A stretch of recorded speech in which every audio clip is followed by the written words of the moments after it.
are now going live. Good evening and welcome to tonight's council meeting. The prayers will be taken by Bishop Ruth Bushyeager, Bishop of Horsham. Good evening. Shall we pray? Great Heavenly Father, we meet today mindful of the blessing of democracy, responsibilities of public office, and we pray for all who govern locally and nationally. We give you thanks for your call on our lives and the privilege of public service. May we use our gifts of leadership with humility and care. We pray for Horsham, the challenges surrounding the town at this time of pandemic. We pray for the resilience of businesses, the well-being of schools, the protection of all who serve in healthcare and the emergency services. We lift before you those who suffer at this time from bereavement and mental ill health. God of comfort, draw near, we pray. For this council tonight, we pray for wisdom and depth of insight. Keep us mindful of the most vulnerable, and in your mercy guide our decision-making. In your holy name we pray.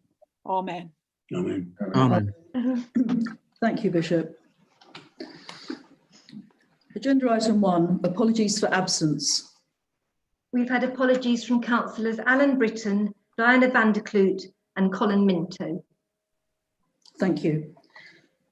I move that the minutes of the meeting of the council held on the 14th of October, pages 5 to 14, be approved as a correct record. Do I have a seconder?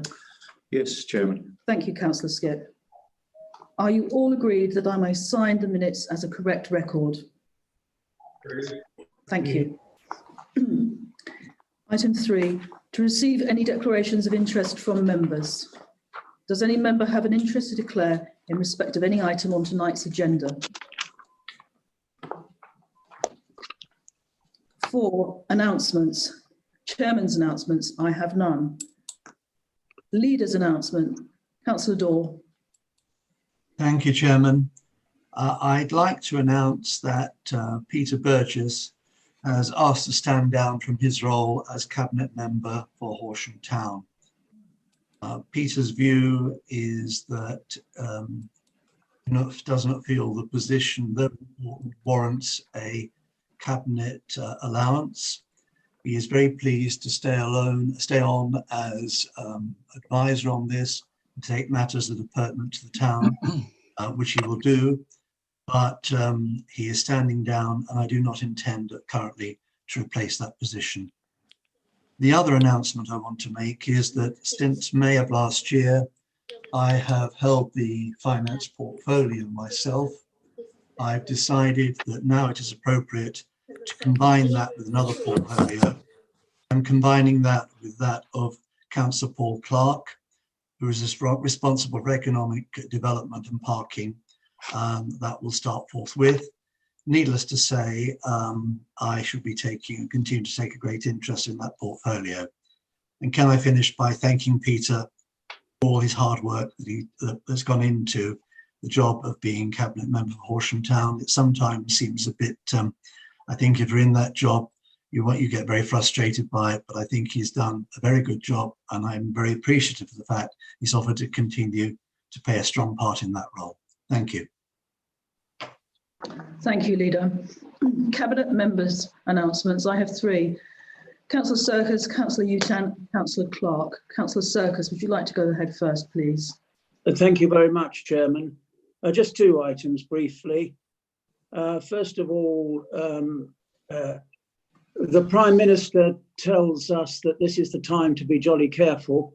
Well, I've written an article, an extensive article for the County Times saying it is the time to recycle. And this is a particularly apposite time in the run-up to Christmas to talk about recycling. And so I've penned an article which details a number of important aspects of recycling and gives a number of what I hope will be helpful hints to people in terms of how to maximise their recycling effort. The second point I just mentioned, next week I'm going to the depot to wish a happy Christmas to all those who've been concerned with waste services over the past year. And I'm sure you will all support me in saying what a wonderful job they have done on our behalf, on the residents' behalf, and that they're a credit to us as a council and a credit to this district. And I shall pass that on most emphatically to them when I wish them a happy Christmas next week. Thank you, Chairman. Thank you, Councillor Serkis. Councillor Utan. Yes, thank you, Chairman. I thought it would be of interest to update on our current homeless and rough sleeper situation. In November, we accommodated a further 8 single people as a result of lockdown 2. The remaining 3 rough sleepers of this group have been offered accommodation and continue to refuse. Turning Tides, our rough sleeping outreach partner, continues to work with them to try and bring them inside.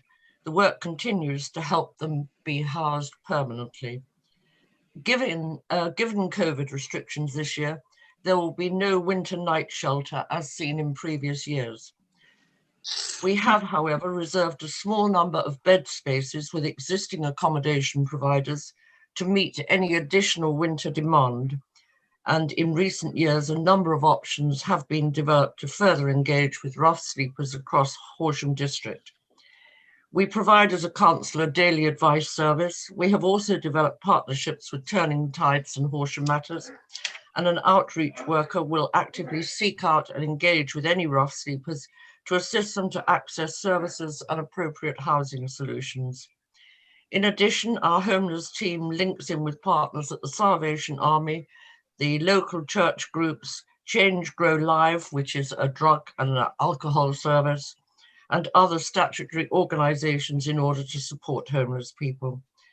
If anyone is concerned about someone sleeping rough in England or Wales, they can highlight them using the StreetLink website, which is www.streetlink.org.uk. The details that are provided on that are sent to the council's homeless outreach team to help us to locate the individual and connect them to support. So people wishing to support the homeless are urged to donate to charities rather than giving the individuals money, as this assures that those most in need receive help in the right way and helps to break the cycle of homelessness. Thank you, Chairman. Thank you, Councillor Utan. Councillor Clark.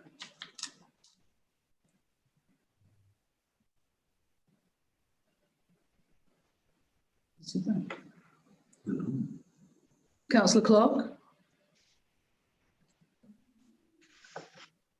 He should be, because he's not on. I can't unmute him. It seems we can't find Councillor Clark.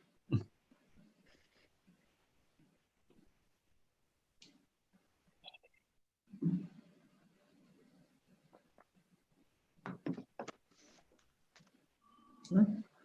No. Okay, we'll have to pass on that one. He doesn't appear to be there. Agenda item 5, questions from the public. We have received one question from a member of the public, Mr. Paul Konicki. You have 2 minutes in which to ask your question. Good evening. Members will be aware that at full council meetings they have a right enshrined in the Constitution to ask a question on any matter in relation to which the council has powers or duties or which affects the district. Prior to the new constitution, residents had an equivalent right, albeit with less generous timings. This right was in practice for many years and was clearly laid out in the council published guidance on public speaking. In December 2017, this right was severely restricted to only agenda business, despite it putting Horsham district completely at odds with all other district or borough councils in West and East Sussex, perhaps all of England, where presumably such councils welcome the active participation of their residents as part of a healthy democracy. Article 1 of Horsham's constitution states the purposes of the constitution and includes support the active involvement of people in the process of decision making, create a powerful and effective means of holding decision makers to public account, ensure that those responsible for decision making are clearly identifiable to local people and that they explain the reasons for decisions. The blocking of an open public question time is clearly contrary to these principles. and is a black mark for Horsham's openness, transparency and accountability. Please explain why Horsham District Council may, in Agenda Item 7, Governance Minute GO16, continue to restrict this participative right of residents when most, if not all, equivalent councils embrace such free input as an essential part of a 21st century democracy. Thank you. Councillor Daw, would you like to reply to this, please? Yes, thank you, Chairman. At the heart of this question is a reference to 21st century democracy and the ability of residents to have what you described, Mr. Koniski, as free input to the council. You suggest that by allowing only questions that are relevant to a council meeting agenda, the ability of any resident to have free input to the council is somehow diminished. To respond to your words, to looking at 21st democracy, it must be surely reasonable to compare it to 20th century democracy. How did it work then? How was a resident some 20 odd years ago and beyond that time to raise a point or ask a question of a council member or council officer? Basically, this was by letter or by a telephone call. And compared to that pre-internet age, how does this council, now again to use your words, embrace free input? Well, that ability to write a letter or make a phone call, of course, still exists. We now have the internet. Not only does that give public immediate access to all council meeting papers and minutes, but most of all, it enables any member of the public to email and ask a question at any time they choose of a member or an officer, or indeed of any named selection of members or officers, and get an answer. It is this 21st century ability used in great number that we see today. I can speak for myself, but the number of such communications I receive are very large, and other members and officers must receive equally number of communications too. In addition, any person since the turn of the 21st century, i.e. since it became law in 2000, has the right to access any relevant discussion emails or papers on matters by requesting those from the council under the Freedom of Information Act, and you have used this yourself. Councillors come to a council meeting such as this one to discuss and make decisions on agenda items where they have briefing papers, and these are matters which almost certainly will have been to a committee or a PDAG for discussion beforehand. So what would therefore be the purpose of anyone waiting until there is a council meeting to ask a question that is not relevant to the agenda, when in fact they can ask it at any time? There is nothing stopping such a response being sent to a newspaper or put on social media, whereas in the pre-21st century world, they would have to write a letter to a newspaper or indeed stand on a soapbox on the street corner. Our current constitution ensures there is opportunity for members of the public to ask questions relevant to the agenda at council meetings, i.e. they can fully participate and question us at the actual time when decisions are being made. And by doing that, they are fully supporting the active involvement of our residents in that process. In your question, you mentioned that council should welcome the active participation of the residents as a part of healthy democracy. And as a modern 21st century council, we certainly do this. We offer free, open and easy access to every resident in all the ways I've mentioned, thus offering a powerful and effective means of holding decision makers to public account in a way inconceivable to members of the public 20 or so years ago, which is when I suspect many councils' constitutions were written. Finally, in responding to your question, it would seem reasonable to see if this public question aspect is as important to our residents as you say it is, or is indeed used much at all. Given your concern, we would expect this to show up in a high number of questions, and for them to be from a diverse number of people. So what is the evidence? I've checked through the life of this council since May of last year, and in fact gone back to January 2019 to see who has asked questions. I find that in that time there have been just 5 questions, and I'm not including this one tonight. Have they come from a varied number of residents? The answer is that 4 of the 5 came from you or Mrs. Koniski. In addition, you have on 2 occasions made statements to the council in that same period. I hope this answers your question. I leave councillors to draw their own conclusions about this matter. Thank you, Chairman. Thank you.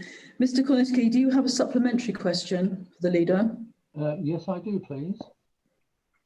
Right, my supplementary question is, I don't disagree with a lot of what has been said, but I certainly do value the point that people could come along and ask questions. And of course, your counts will not include people who have decided they can't come along and ask a question because the item isn't on the agenda. This particular question I've been wanting to ask for virtually 3 years and have been unable to.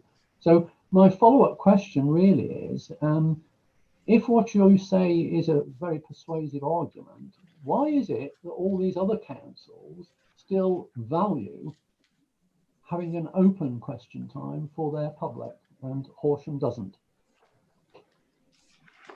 I'll answer that, Chairman. Well, Thank you. Basically, I think I covered the point. I think the point is that constitutions, by and large, were written in an age when there wasn't the internet. If you've been wanting to ask a question, Mr. Koniski, for the last 3 years, I don't know why you haven't asked it. You don't have to come along to a council meeting to do it, Chairman. Thank you very much indeed.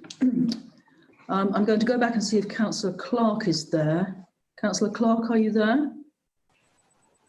Yes, thank you, Chairman. I was there all along, but the iPad decided not to cooperate, so I had to change the mode of entering the meeting to the one I'm more used to and using on my computer, which hopefully the sound quality is not too bad because people have been complaining about the sound quality. Yes. The announcement is Horsham Market Town's programme. In October, the council appointed Chichester College to deliver an innovative programme to support local high street businesses. And in November, we started a series of free online interactive webinars facilitated by practitioners from Chichester College Group and Solent University. These webinars covered a large amount of topics to help our local businesses restart from lockdown and to be in a better position for next year. Attendance at the webinars has been very good, with businesses from across the whole district.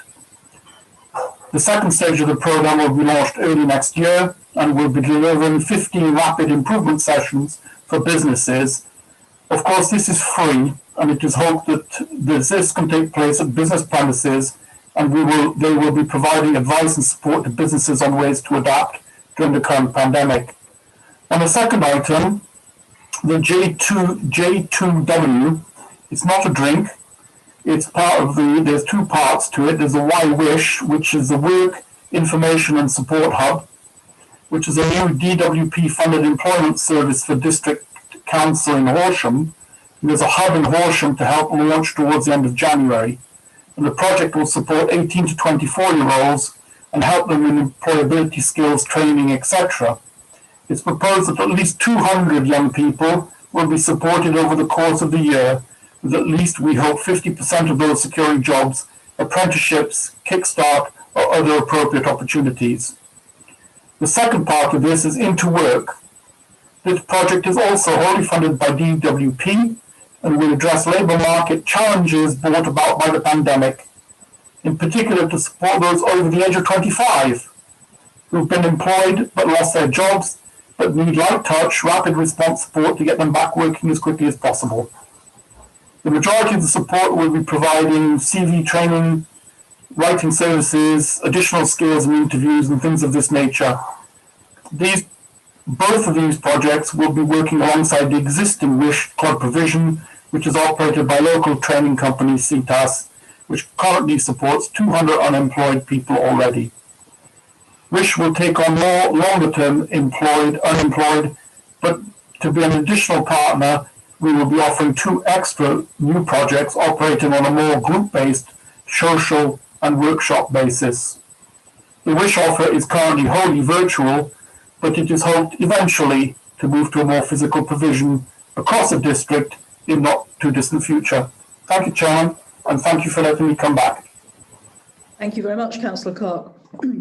Agenda item 6A. On page 15, recommendations from Cabinet on 26th of November, update on the Council's financial situation. I invite the Leader and Cabinet Member for Finance and Assets to present this item and move the recommendations. Thank you again, Chairman.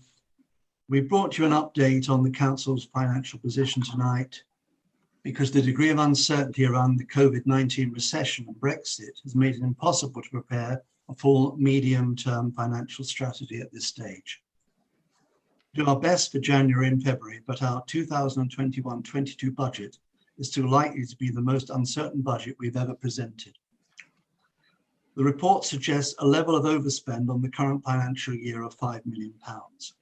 Well, this has again risen to 5.4 million due to the November lockdown. In September and October, our income continued to slowly recover, but was knocked back again in November. I can tell you we've now received £1.1 million in grants from the government for some of our income losses in the first 4 months of the year. On assumption we will receive this grant in the coming figures. The position next year and beyond is showing a deficit rising from nearly £2 million next year to £3 million by 2024-25. In addition, I'm asking you to note our current and likely future financial position, that this report contains 2 recommendations to the Council. First is for a new pricing structure at Southwater Country Park to help manage car parking and demand during busy periods. The second is for a £70,000 capital budget for bin weighing software for trade waste. This software will allow us to ensure our trade customers' payments cover the cost of disposal. We need these decisions now because of the lead-in times necessary to put the changes in place for April. I urge you to support the recommendations. Thank you. Thank you, Leader. Does anybody wish to speak on this? It appears not. If anyone is minded not to vote in favour of this motion, please indicate this by raising your blue hand. No one has indicated that they intend to vote against the motion or to abstain. The motion is therefore carried. Thank you. 6B on page 16, recommendations from Cabinet on 26th of November. Horsham's first local cycling and walking infrastructure plan, LC-WIP. I invite Councillor Peter Burgess to present this item and move the recommendations. Thank you, Chairman. Sorry, I got lost earlier, so I didn't hear what Councillor Daw said about me, but no doubt he will tell me, as I was off there for quite a long time, as apparently Paul was as well. The government aim is to make cycling and walking the natural choices for shorter journeys, and the local highways authority of the county council approached all districts, etc., with a view to making LC whips for all the major towns. A lot of us took up the challenge, and a partnership group was formed to make sure they were all done with the same system and objectives. They are being developed not only in Horsham, but Worthing, Chichester, Crawley, Midhurst, and the County Council itself is now concentrating on more long distance routes, one of which is the Crawley to Horsham A264 corridor. These have all been done in accordance with the DFT, Department of Transport Technical Guidance, and the Horsham LC WIP is focused on cycling and walking routes within the town and routes from the town to immediate surrounding settlements. We've used a high-level evidence-based documents that give a strategic overview to guide the provision of future cycling and walking infrastructure. The key aims are to identify those cycling and walking structures for future investment, to ensure consideration is always given to cycling and walking within the local planning and transport policies, etc. Assist us when bidding for future funding. And this is really the aim of this. Once we've got all this in place, which we now have, I can't actually call these schemes shovel ready, but we've got something we can move ahead with fairly quickly when or if the money comes up from either central government or other areas. Consultation is really important, and we set up a stakeholder group with assistance from our consultants, and we chose 5 cycling corridors, and I think I'm just going to have to check this back, 6 walking corridors, and hopefully if everybody's there we can see a map. I'm not sure whether we can, Barbara, can we? Nigel? Yes, so we'll just get the map up for you. Because it's important that you see the breadth of cover. They are restricted initially to Horsham Town, Broadbridge Heath, and 1 or 2 other places. I'll keep talking while these come up. To be let in by the host. So I'm trying to find you to make you host. Sorry, there's so many names. Hold on.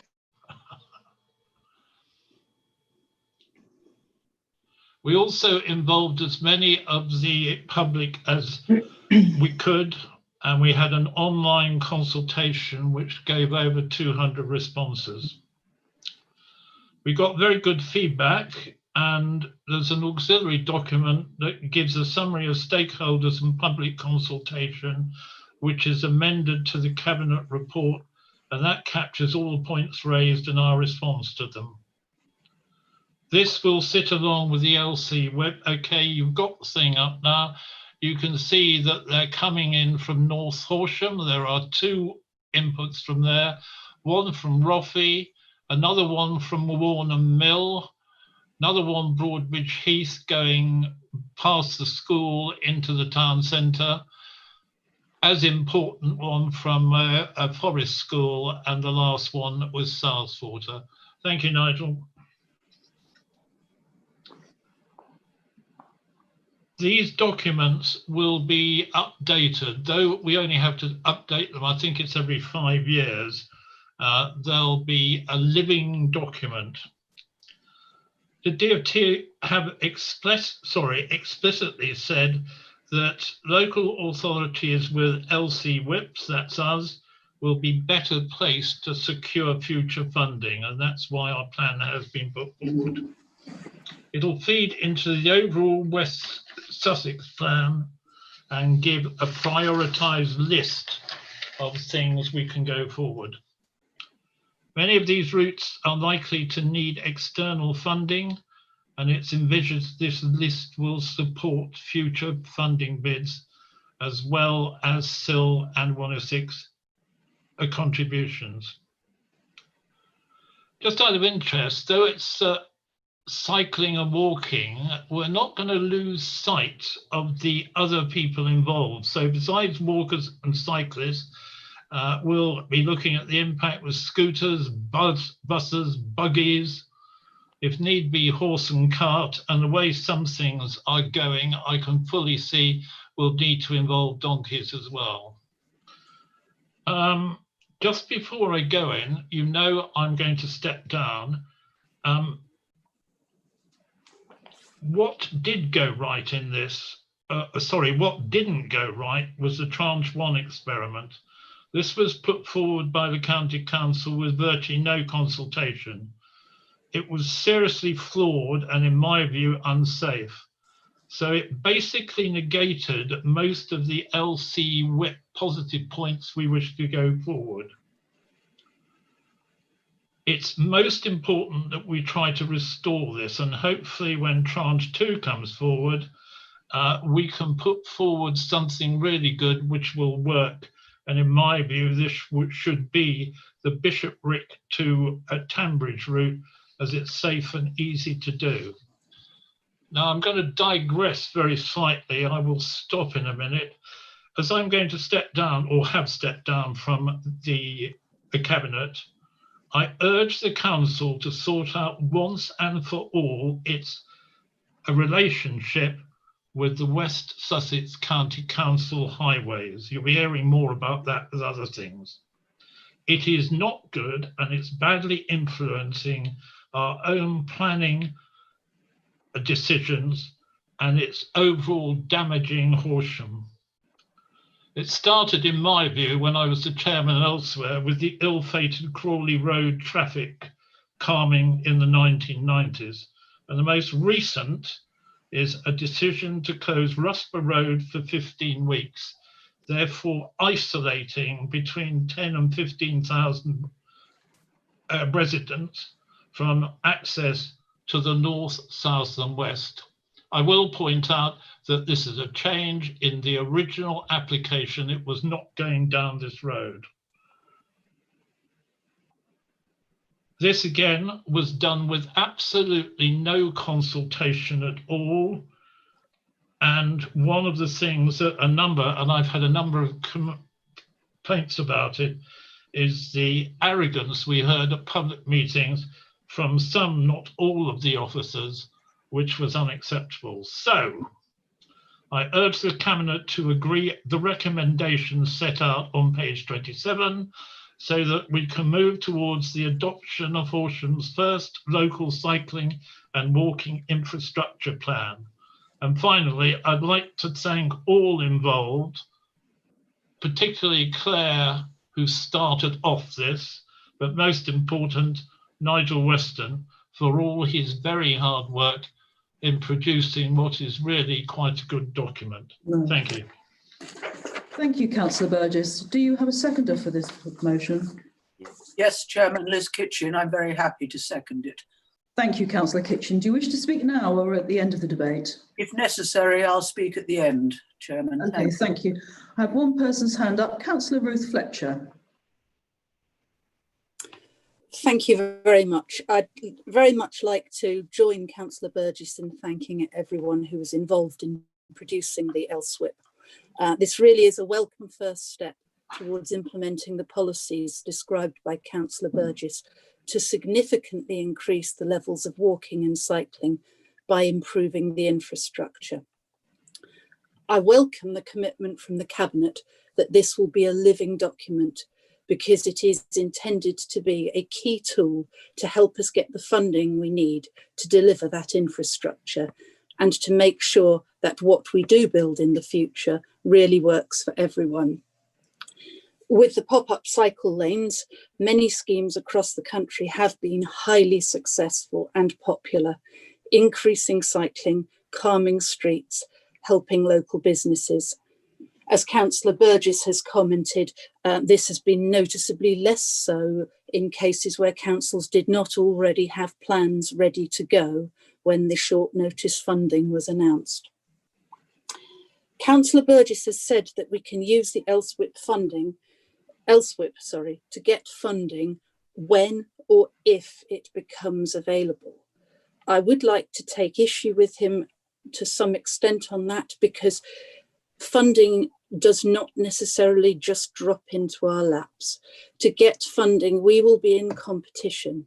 We'll be in competition with other districts and boroughs across the county and with West Sussex itself, because West Sussex will be assessing and prioritising the schemes. So our schemes in Horsham will have to stand up and fight their way against the other schemes across the whole of the county. We will also need to persuade developers in order to get the best out of them when development money is potentially available. And we will be competing when it comes to competitive external bids, which may not even be for cycling schemes at all. They may be part of larger schemes, such as funding for the town vision. So we need to do more than wait for when or if.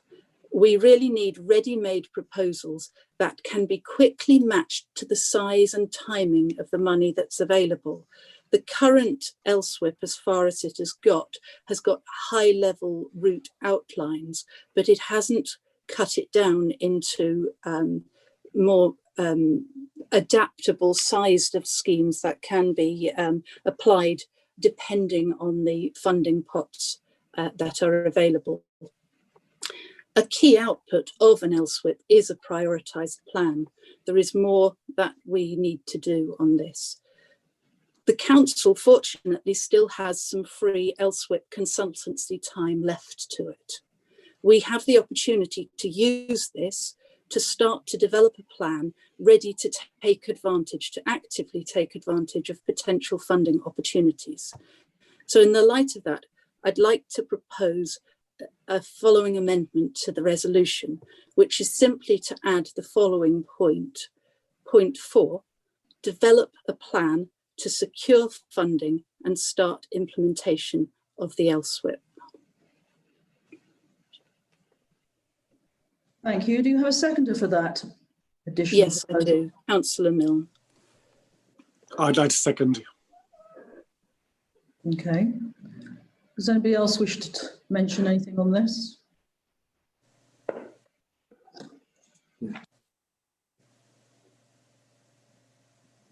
Debate the amendment. Does anybody else have anything to add to this? Councillor Croker. Thank you, Chair. Broadly, I support Councillor Fletcher's arguments. One thing she missed out on, I feel, is that one of the key requirements of an LC WIP is for a network plan. This LC WIP that's been produced has a high level series of straight lines that resemble a network, but it doesn't actually have a network plan per se.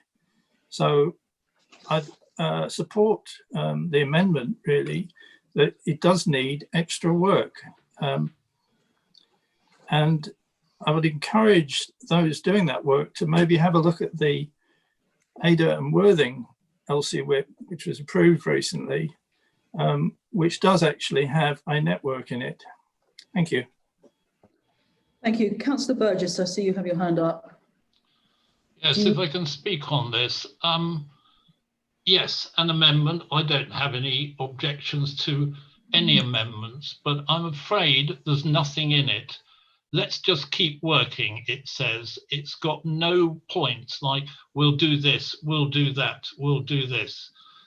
So I suggest, before anything else is put forward, that the proposer, seconder, and anybody else come up with a vibrant, detailed plan on how they foresee this going forward. It's no use just using words, we can do better. We need to have facts, and that's what I haven't got. Thank you, Chairman. Thank you. Councillor Fletcher, can you add anything on that, please?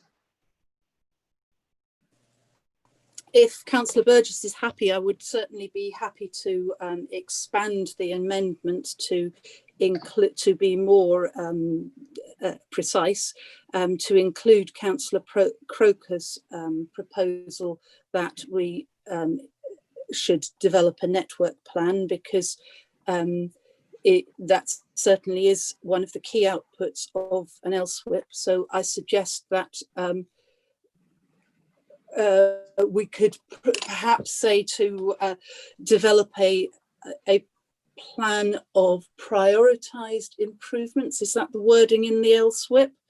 A plan of prioritised improvements and network plan. Obviously, I'm not proposing that to list exactly what this should include, because the whole point is that the work needs to be done.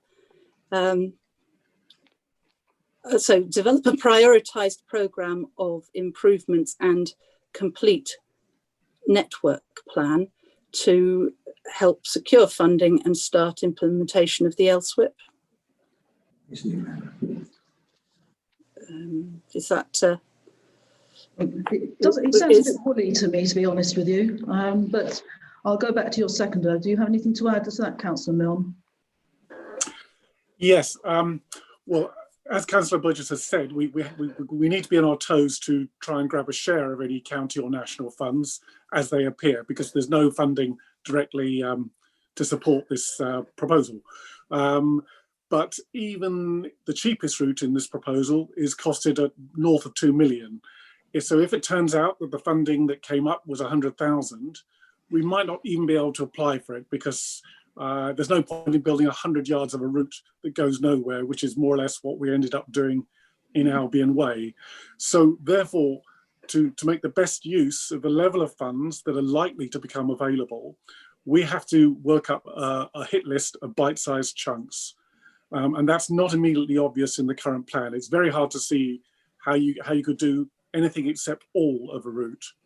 So we need a set of practical projects that deliver material benefits to walking and cycling, but they are able to match the possible price points and the sources of funds that are in practice going to be available. So that's the main point. It's without that work, we could lose opportunities because the scale of what we have is just simply does not match the funds available.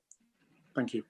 Okay, this is, I think, what we would have been doing anyway, had the money been readily available, and I think it's something we will continue to work on. So I think really, unless you can come up with a very definitive sort of extra part to add to this, I don't see the point in doing it, frankly. We're going to need to vote on this, so I would like, please, Democratic Services to tell us what we're voting on before we do. Well, I might have to ask Ruth for the exact wording, because it's for the recommendation to council. There's a fourth point, which is about developing a plan of prioritised improvements and a network plan to help secure funding for LC routes. But you probably have more precise wording than that.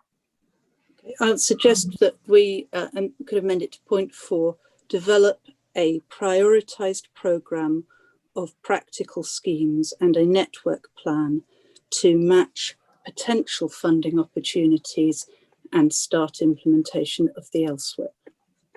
Take the vote now. Yeah, that's what we're voting on. Right, okay, we're going to take a vote on that now, please. Okay, I will ask this, but I don't think this is going to work. If anyone is minded not to vote in favour of the motion, please indicate this by raising your hand. So if anybody doesn't want to vote for this new amendment, please raise your blue hand.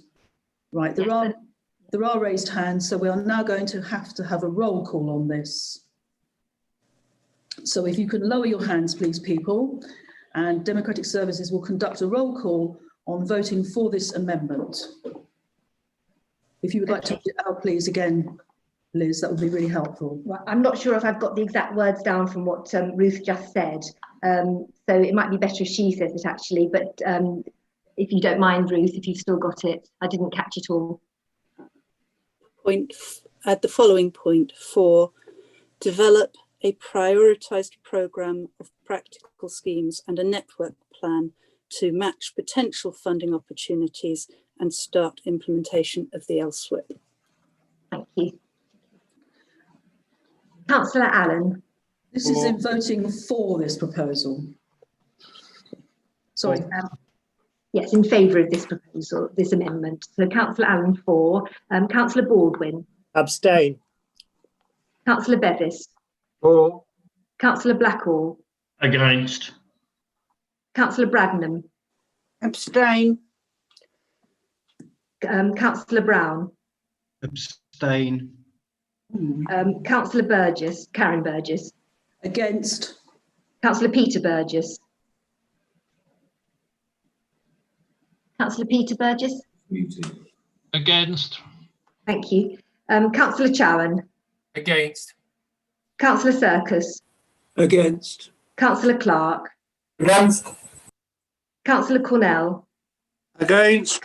Councillor Costin. For. Councillor Croker. For. Councillor Dorr. Against. Councillor Donnelly. Against.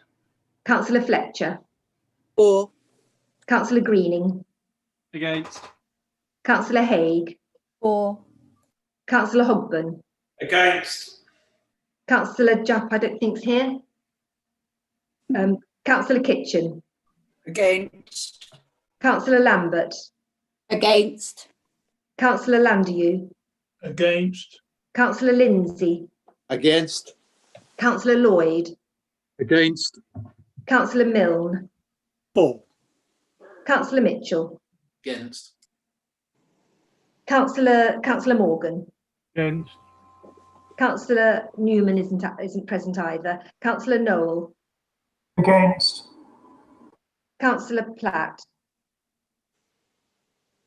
Councillor Platt? I don't think he's answering. Councillor Potter. For. Councillor Potts. Against. Councillor Ritchie. Against. Councillor Rowbottom. Against. Councillor Saheed isn't here either. Councillor Sanson. Against. Councillor Skipp. Abstain. Councillor Stannard. Abstain. Councillor Vickers. Against. Councillor Waters. For. Councillor Wright. Against. Councillor Utan. Against. So that's 9 in favour, 26 against and 5 abstentions. So the amendment is not carried, it's failed. Okay, the amendment is lost. We will now go back to the original item, which was seconded by Liz Kitchen. Does anybody wish to debate this? Councillor Circus.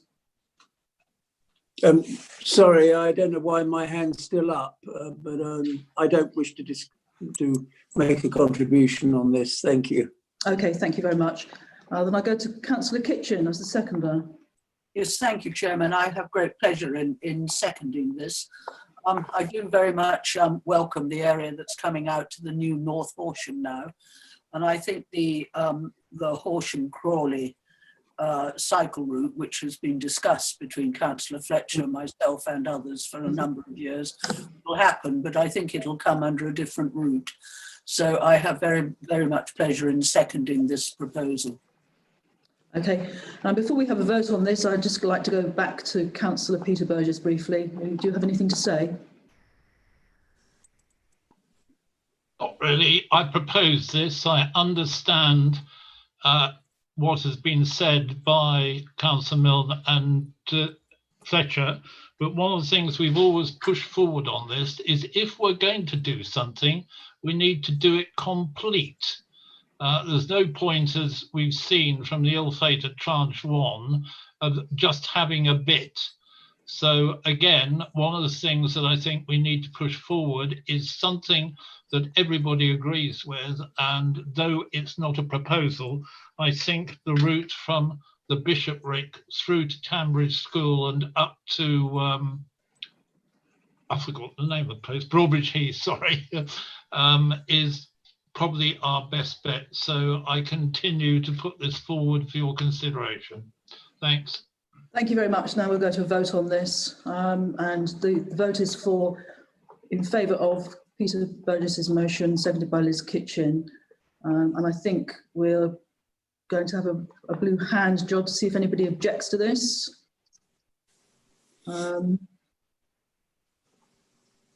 No, nobody's objected to this, so we don't need to go to a roll call, and the motion is carried. Thank you.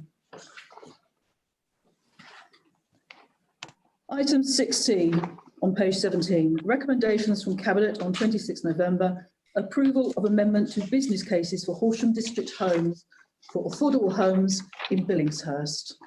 I invite the Cabinet Member for Community Matters and Wellbeing to present this item and move the recommendation.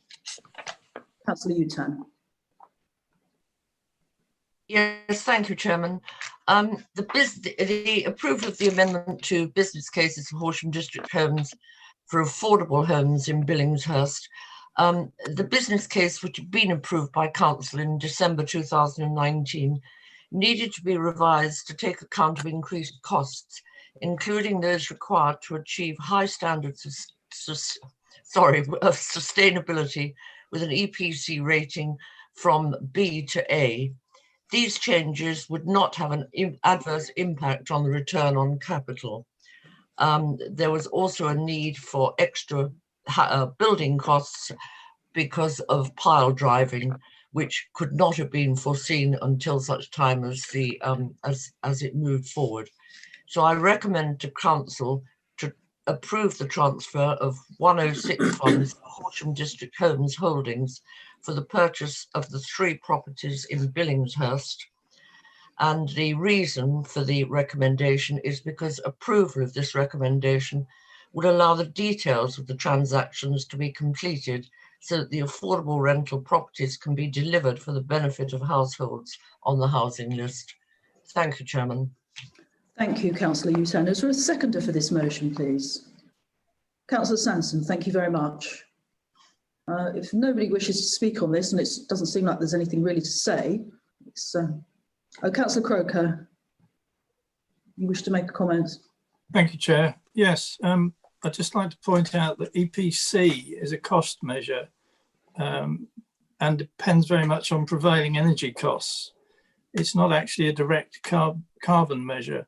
Nevertheless, I'd like to thank Horsham District Homes for pushing this forward and hope that the cost increase, of which I approve, will result in a commensurate carbon reduction and a more comfortable home for the residents. Thank you, Chair. Thank you, Councillor Croker. I think we would all agree with that one. Councillor Walters. Thank you, Chairman. I just wanted to add my support to the proposal. I think it's a fantastic opportunity for Horsham District Homes, and the fact that it's in an area which is where rental properties are much needed. So I fully support this recommendation. Thank you, Councillor Walters. If anyone is minded not to vote in favour of the motion, please indicate this by raising your hand. No one has indicated they intend to vote against the motion or to abstain. The motion is therefore carried. Thank you. Item 7A on page 19, recommendations from committees, public speaking at full council and formal cabinet meetings. Before I invite Councillor Andrew Borwin to present this item, we have received requests from 2 members of the public to address the council on this subject. You may both remain in the meeting during the determination of this item, but please mute your microphones once you have spoken. Mr. Martin Boffey, you have 2 minutes in which to make your statement. Thank you very much. Can you hear me? Yes, we can. Okay. As both a resident of the district and a neighbourhood councillor, I object to the recommendation on public speaking which is before the council today. The reason put forward for the proposed change is to prevent campaigning groups from exploiting question time to further their own causes on matters not relevant to the business of the meeting. However, it adds almost nothing new in this regard. Unfortunately for residents, Rule 4A2F already restricts public questions to matters relevant to the business of the meeting. If the original scope for public questions relevant to any council business were to be reinstated, we would actually be getting somewhere enabling residents to engage with the council, but alas, no. The phrase "not statements" in parentheses is entirely subjective in application and will only serve to confuse the public about whether they can still make statements under Rule 4A19. The only significant change this proposal makes is to give absolute discretion to the member responding to reply later in writing rather than in the meeting. This new blanket dispensation is a deliberate attempt by the majority group to further avoid public scrutiny of their actions. As for the committee resolution that the rules for public questions and statements to council, cabinet and committee meetings be added to the constitution, it is unclear if or how the changes are to be arrived at. However, members might be surprised to learn that there are currently no procedural rules at all in the Constitution governing the conduct of meetings of the Audit, Licensing, Standards or Governance Committees. So one wonders if any of their decisions in the last 4 years are sound. I would therefore suggest to this council that it throw out this recommendation and start again, and that it spends a little less time trying to silence and exclude the public and a little more time ensuring that it has a constitution which is coherent and fit for purpose. Thank you very much. Thank you. Mr. Paul Cornicky, you have 2 minutes in which to speak. Thank you. I am somewhat baffled by tonight's recommendations from governance.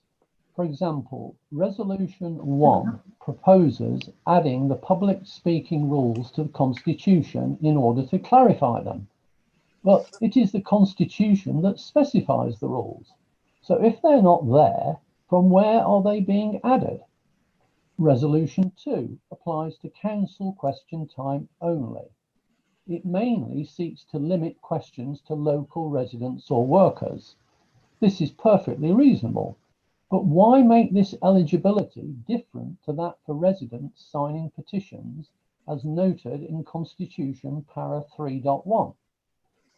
Of course, these governance recommendations have, as minuted, being constrained by the collective decision of the majority political group of this council.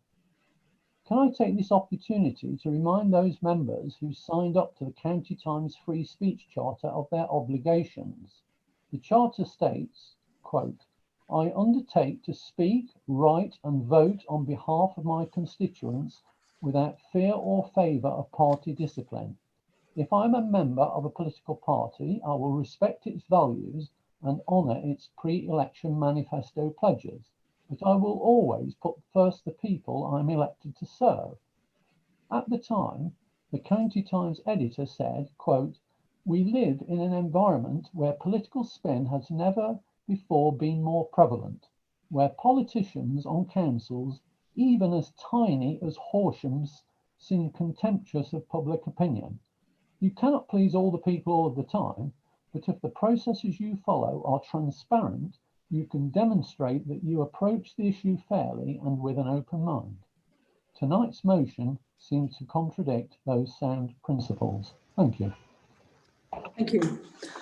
I invite Councillor Andrew Borwin, Chairman of the Governance Committee, to present this item and move the recommendation.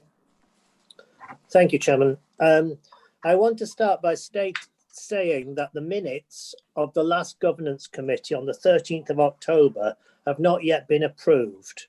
I'm referring to part of the minutes shown on page 19 of the agenda pack for tonight's meeting.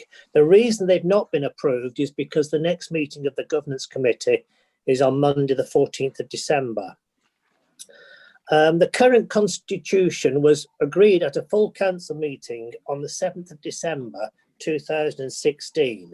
When it was introduced, it was stated that it would be reviewed after a few years.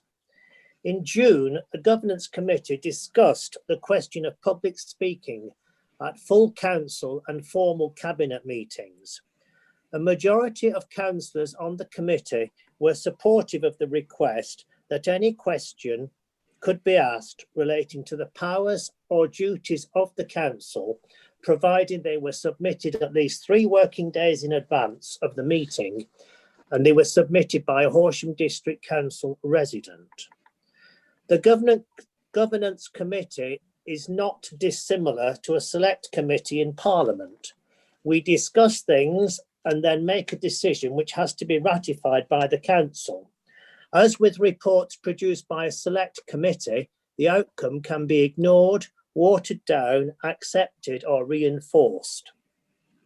The proposed change regarding public speaking was discussed at a group meeting of the majority group. The outcome was that we still require a question from a member of the public at a full council meeting or a formal cabinet meeting to relate to an item on the agenda. In other words, the question has to be relevant to the business of the meeting. The purpose of the recommendation on page 19 of the agenda pack is to bring consistency between the procedures for public speaking at a full council meeting and those for formal cabinet meetings. We want to make sure the public questions are relevant to the agenda, and we no longer see a real need for statements to be made. We say that because it's very easy for people to make a statement, for example, in an email, and then send it round to all councillors without having to read it out at a meeting. Horsham District Council is very happy to deal with residents' questions. There are plenty of ways in which a member of the public can ask a question, and as the leader has mentioned this, but they can go through the district councillor, they can write to the leader of the council or the chief executive of the council or the relevant cabinet member or the head of the relevant department. So there is plenty of opportunity for questions still to be asked. And in the circumstances, this is why the recommendation has come before council today. I am proposing that the recommendation on page 19 be accepted. Thank you, Councillor Borwin. Is there a seconder for the motion? Councillor Tim Lloyd, thank you very much. I have 2 people wanting to speak. I'd like to speak. Okay. I've got Councillor David Skipp who'd like to speak, but unfortunately he doesn't have the facility to put his hand up, so I'm going to allow him to go first. Thank you very much, Chair. Thank you for the opportunity to speak without a blue hand. As a member of the Governance Committee, and therefore not the majority party, I'd just like to make a few observations. And please, I am not going to get into the great debate about democracy, because I don't think that that is actually relevant in this issue. What I would like to talk about is a little simpler than that. And I just want to raise a couple of issues. It does seem to me that we do allow for public questions. And as we've heard, the majority group were in favour of that, public questions at council. And I think that that's absolutely right. My only concern is exactly that small phrase, limited by the matter of business on the agenda. Because I think that if we do agree that public questions are right, as has been suggested by the chair of the Governance Committee, then surely we should allow the public to ask their questions, come what may. And what I would actually like to add to that is that we do have a proper system for weeding out questions which are either frivolous or repetitive or those that are defamatory. And that system already exists for members of the public. And we have a chairman who can refuse questions, and we have a monitoring officer who also can perform that right. So I don't think that we should be frightened of allowing the public questions. I think that on the council meetings that I've been to over the last, I don't know, 12, 15 years, I've not heard any questions which I have felt have been put up by campaigning organisations or individuals to further a cause not directly related to the business of the meeting. And I find that rather strange. However, I'm sure there's a very logical answer for it. I've actually been round the constitutions and had a look at the constitutions of Crawley, Mid Sussex, Ada, Worthing and Chichester. And none of them applies the same rule that we apply. None of them says that public questions should be only on the business of the agenda.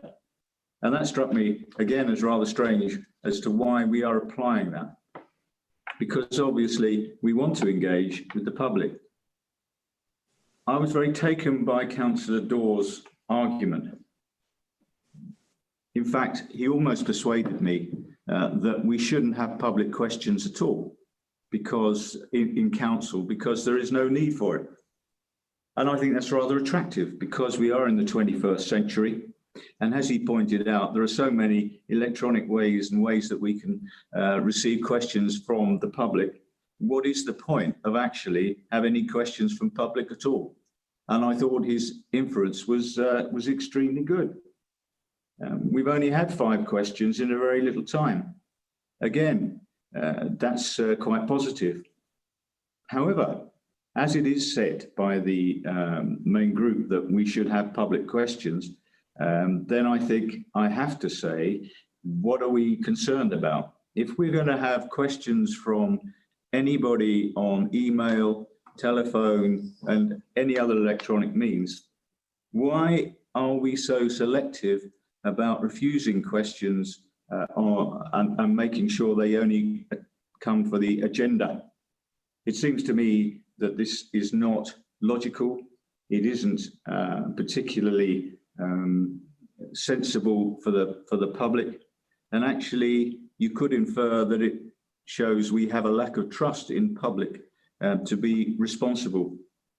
So the whole thing is rather concerning, because I feel that we should take the comments back to the Governance Committee and really look at the ways that the public do contact us, and whether in fact we do need public questions, or whether in fact we can take other measures to take those questions.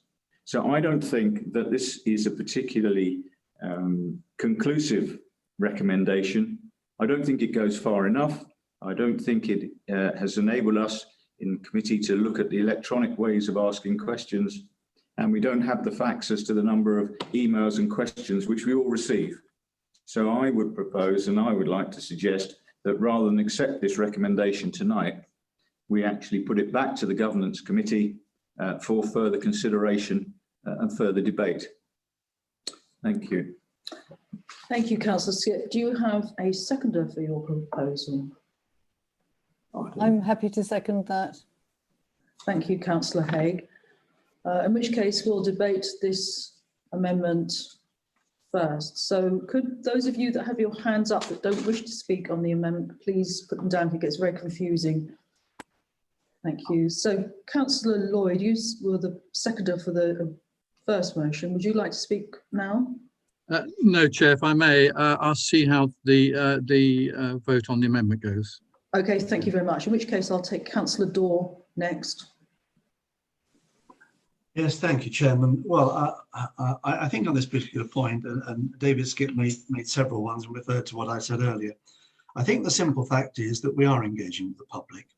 What if one likens this to a planning meeting? You wouldn't at a planning meeting allow anyone to turn up and say whatever they fancy on a particular subject. What you do at a planning meeting is you have people there who are talking about things that are relevant to the matter being discussed.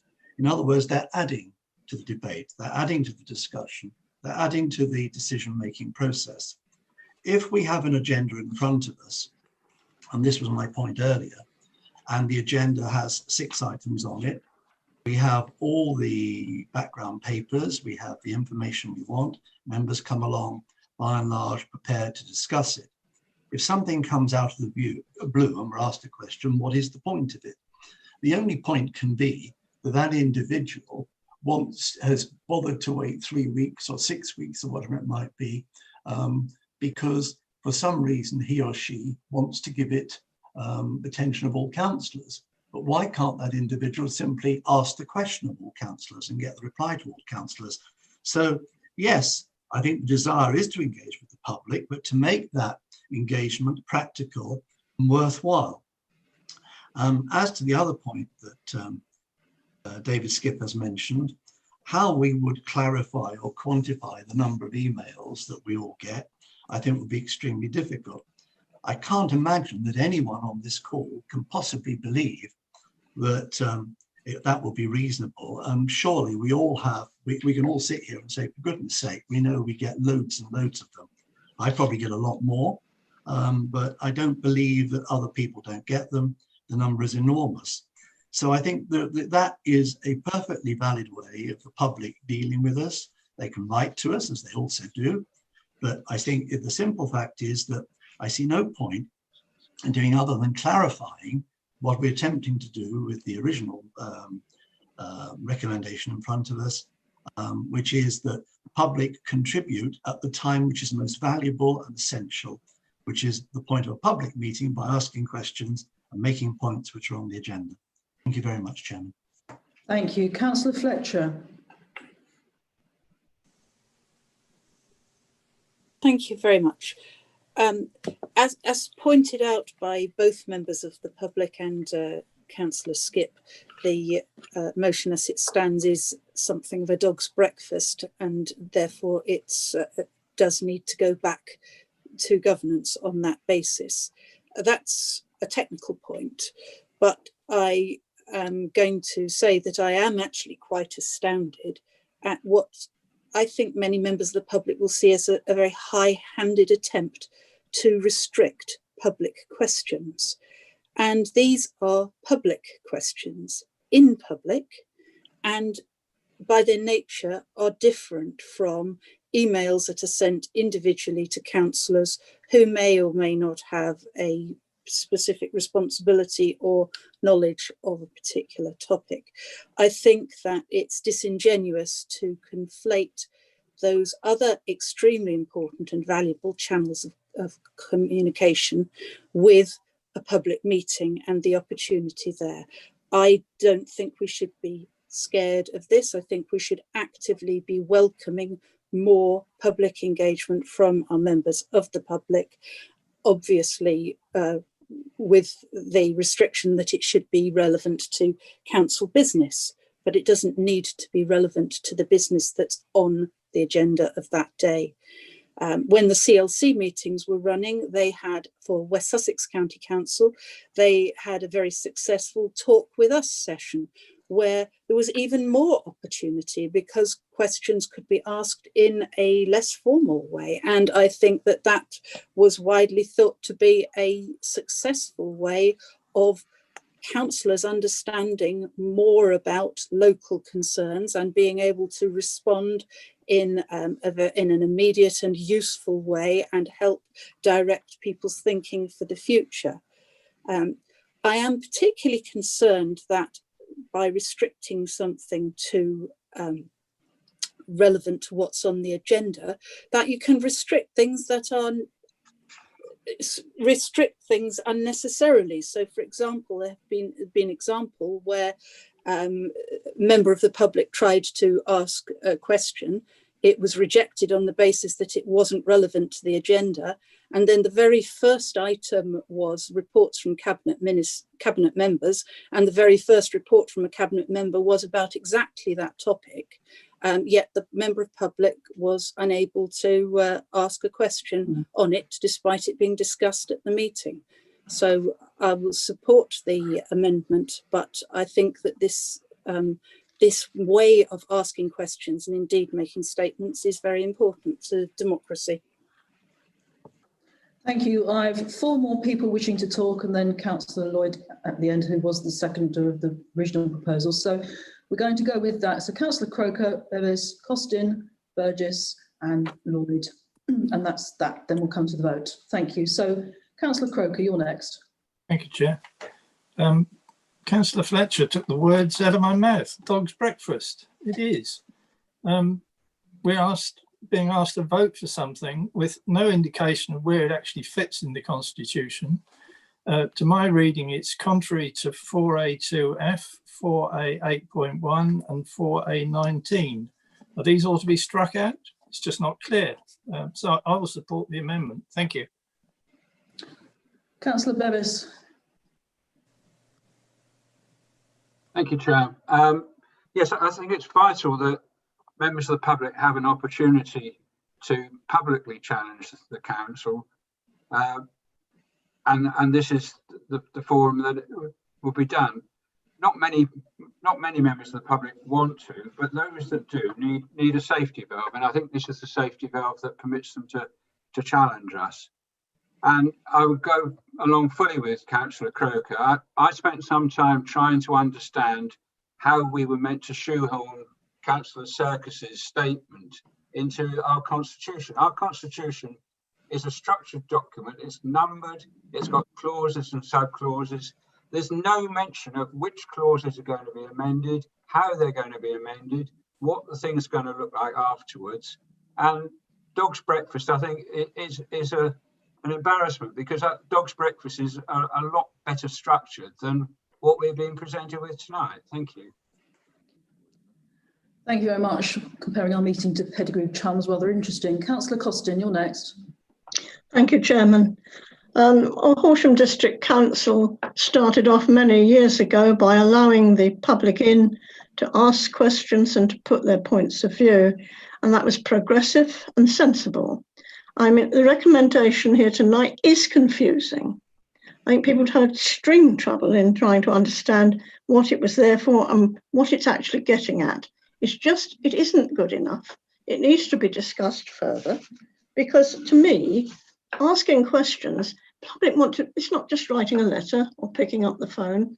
Some members of the public have issues that they really want to ask in public and get an answer. And they should be able to do so. And if we are one of the few councils that allow that, I don't think that's right. I want our council to seem open and ready to receive, comments. Of course, you've got to sift out those that are scurrilous or are wrong, and we have mechanisms for that. I mean, good, open, healthy communication is the backbone of democracy, and communication here is just much too confusing. Thank you. Councillor Peter Burgess. Thank you, Chairman. Sorry, guys. Storm in a teacup.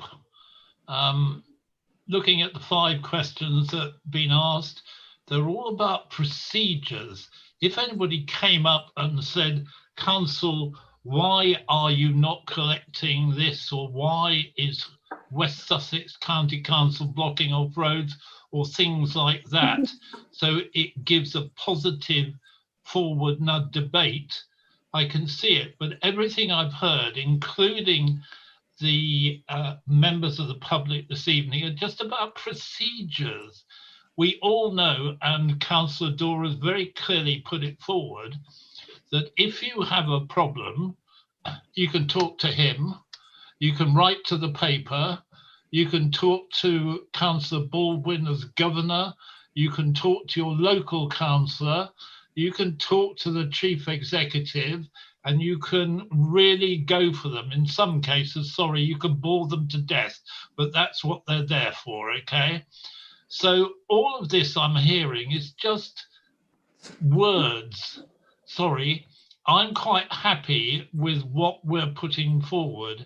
If in the future we hear something where the council procedures are such that they are preventing a serious issue being brought to council, then we'll change the rules. But right now, sorry, I can't even really get involved in this. It's rather tiresome, frankly.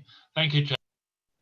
Thank you very much. Councillor Lloyd, and then Francis Hay, who is the seconder of the amendment.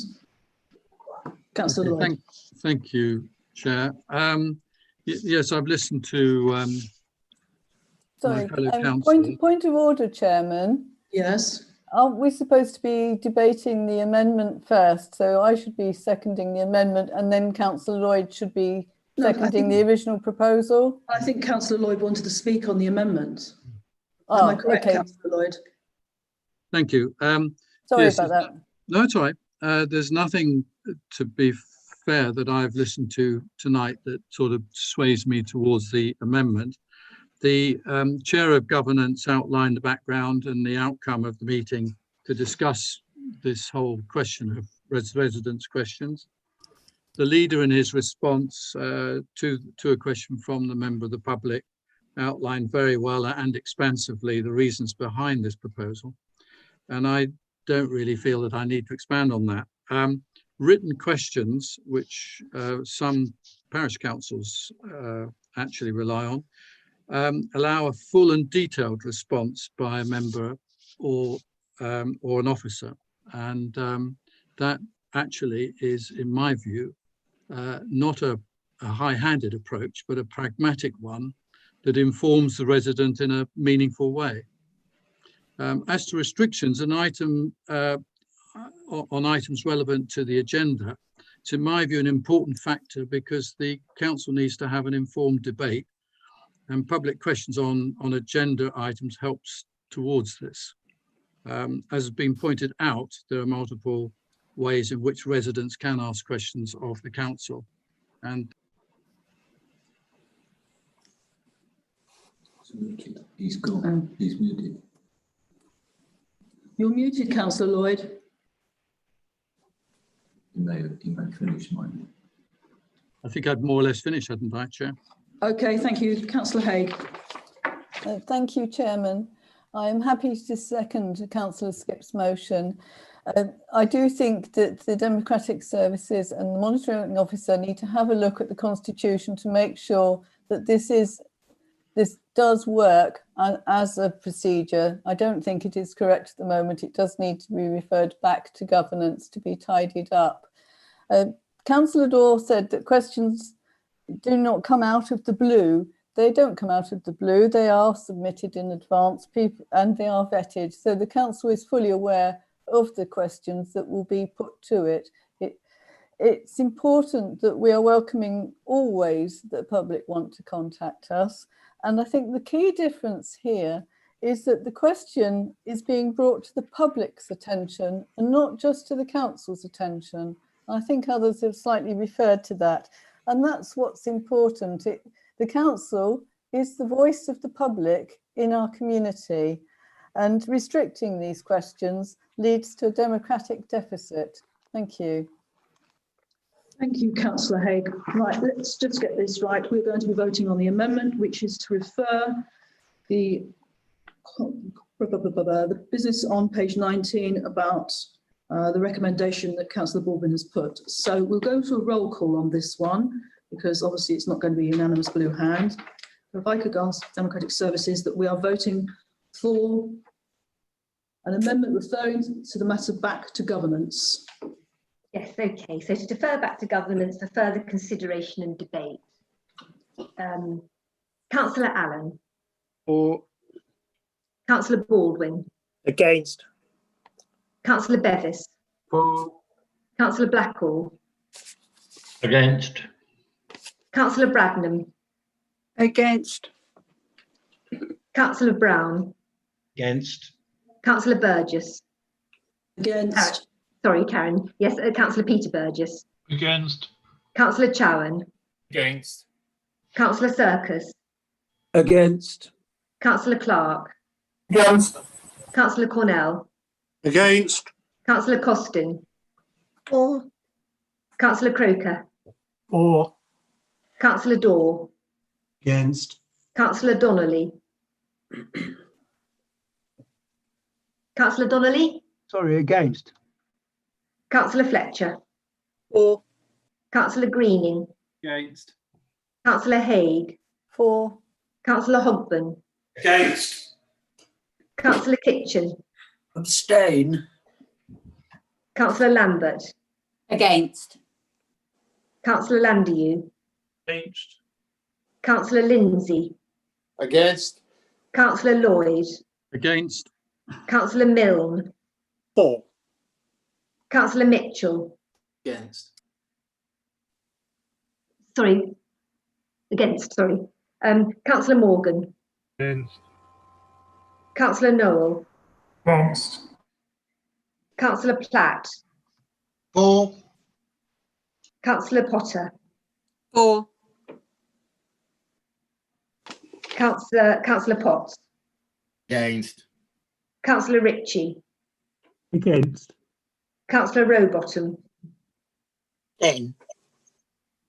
Councillor Sanson. Against. Councillor Skip. For. Councillor Stannard, I understand, had to leave the meeting shortly, so he'll be abstaining. Councillor Vickers. Against. Councillor Waters. For. Councillor Wright. Abstain. Councillor Utan. Against. So that's 11 in favour of the amendment, 27 against and 3 abstentions. So the motion to defer has fallen. Thank you very much. So we now go back to the substantial motion, which is Councillor Borwin has eloquently put and was seconded by Tim Lloyd. Does anybody wish to talk on this?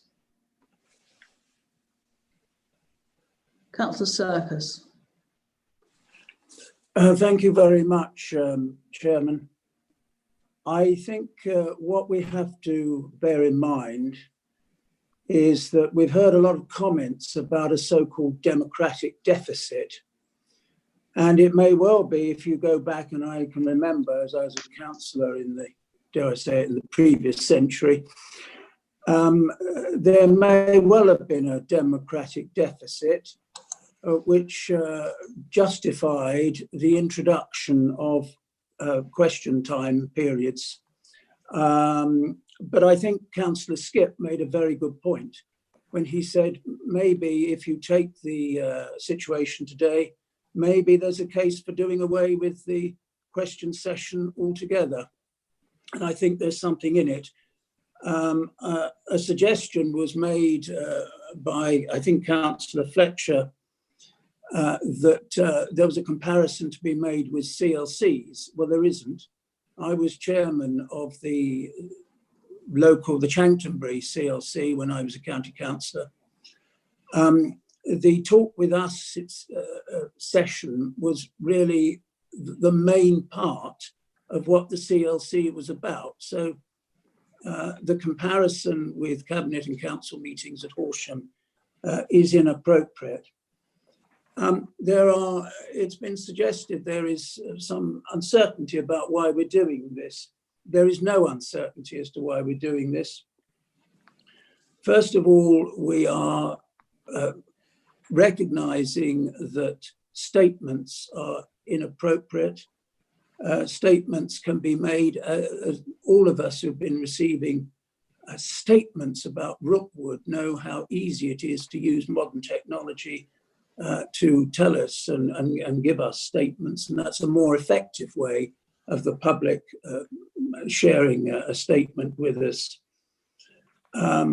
And we also want to achieve consistency between Council and Cabinet, and we also want to make sure that in a quarter of an hour, which is a very limited period,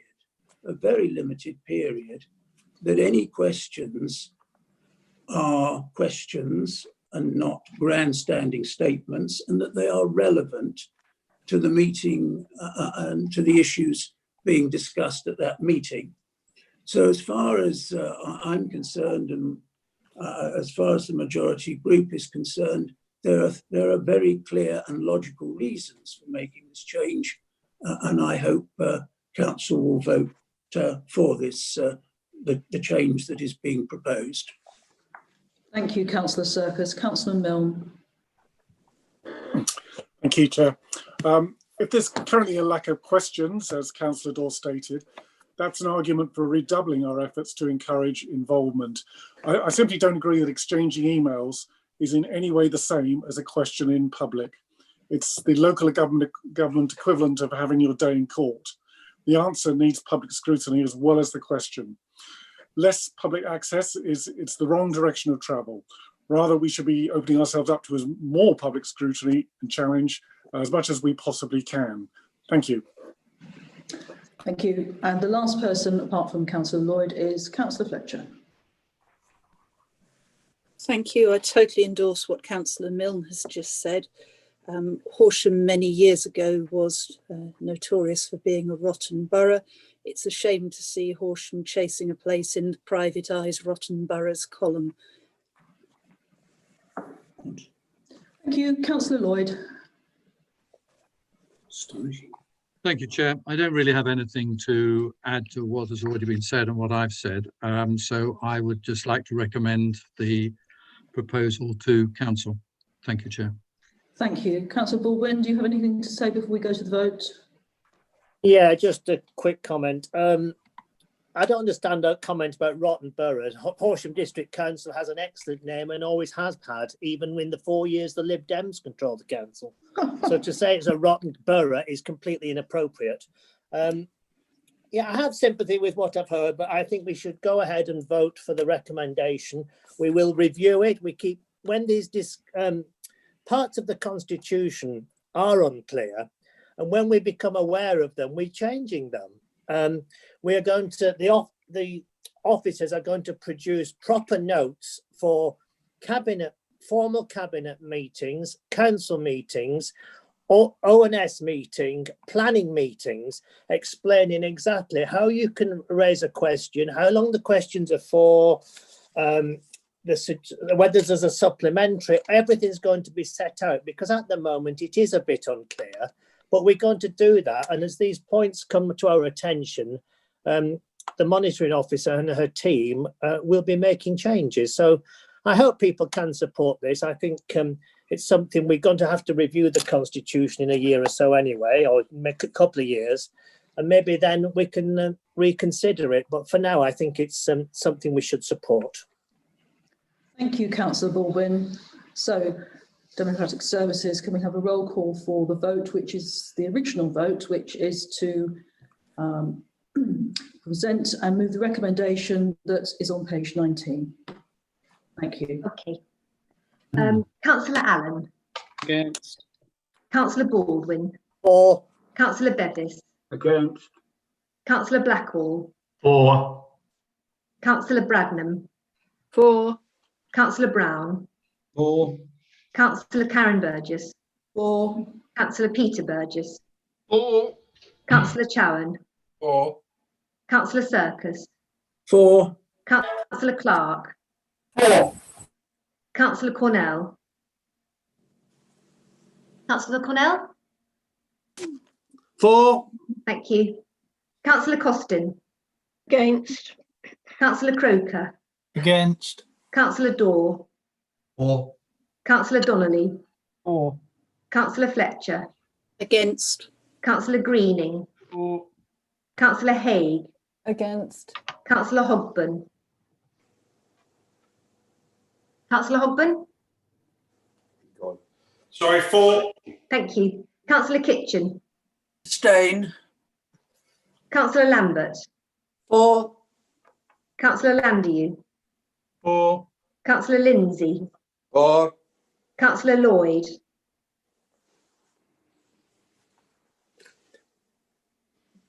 Before, as he proposed, as he seconded it. Councillor Milne. Against. Councillor Mitchell. For. Councillor Morgan. For.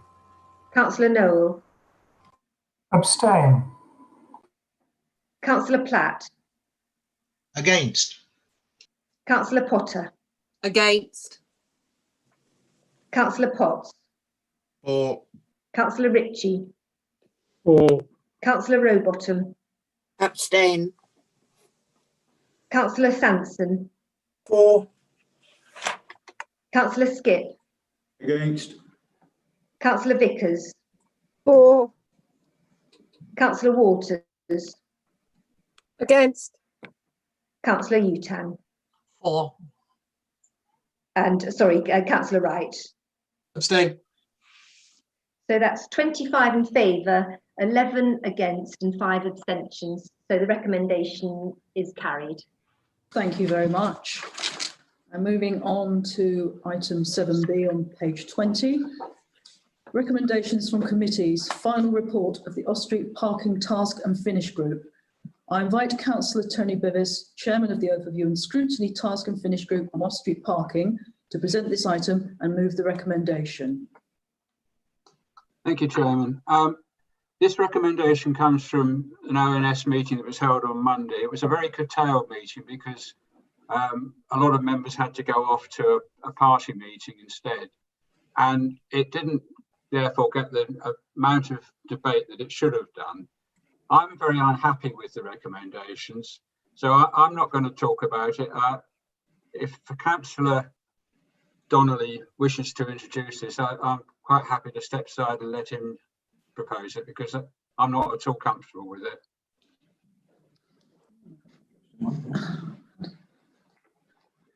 That's in the Constitution, can you do that? Okay, it's a little unusual, but okay, we'll go with that. Councillor Sorry, Chairman, the reason I'm stepping aside is because there was a procedural motion that shut down debate on this issue. There's a lot of things wrong with this debate. It's going to present, as it is, it's going to give the planning department an awful lot of unnecessary work because there are things in there that can't be done or shouldn't be done. And therefore, I'm not prepared to propose it. Okay, well, I'll let Councillor Donnelly propose what was said, and then we'll see what happens after that. Councillor Donnelly. Thank you, Chairman. Gosh, what an unusual situation. The Scrutiny Committee informally heard the report, I think it was on the 27th, and informally had no objections to it whatsoever. Because the report hadn't been formally tabled, it was agreed another meeting would be, a short meeting would be put together on Monday, this Monday, in which it would be formally voted. And the Lib Dems voted against it, whereas, as I said previously, they had all supported it. In fact, the chairman, Councillor Davis, wrote to me, sent me an email on 22nd of November. He had a small query about the garage conversion suggestion report, but he said, the rest of the report I broadly support. So I don't know why there was that big change between the two places. This report, the Task and Finish Group on Off-Street Parking was initiated by the Chairman of Scrutiny in the third quarter of last year, the late Leonard Crosby. he was very frustrated by the problems of parking in Horsham town, as all members are throughout the district. And he, for several years, had a concern that we should have our own parking standards matrix. And in that work and the setting up of the task and finish group, it was specifically said that it was to look into the creation of our own SPD. And that was the main thrust of the report. Several other areas within parking were looked at and some very good aspects came up, but it was felt that that could be developed later with strategic planning. The main important factor was to initiate a recommendation to strategic planning that we needed our own parking standards. The group had multitudes of meetings. Everything was documented.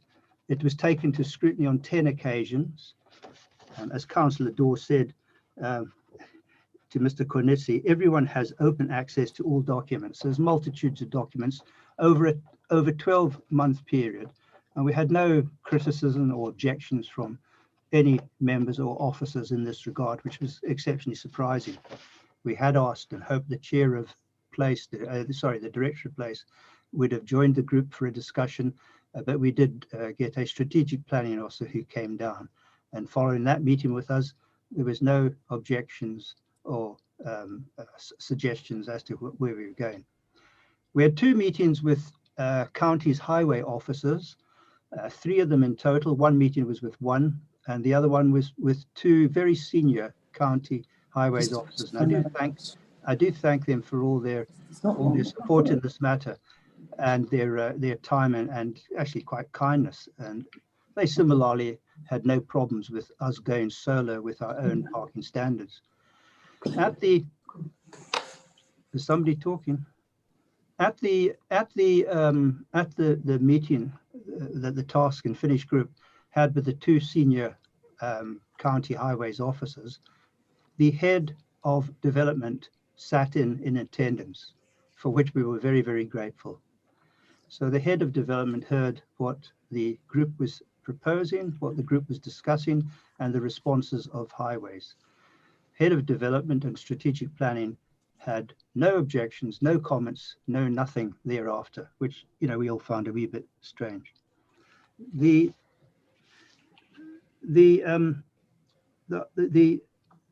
main problem we all know is every resident complains about the off-street parking scenario.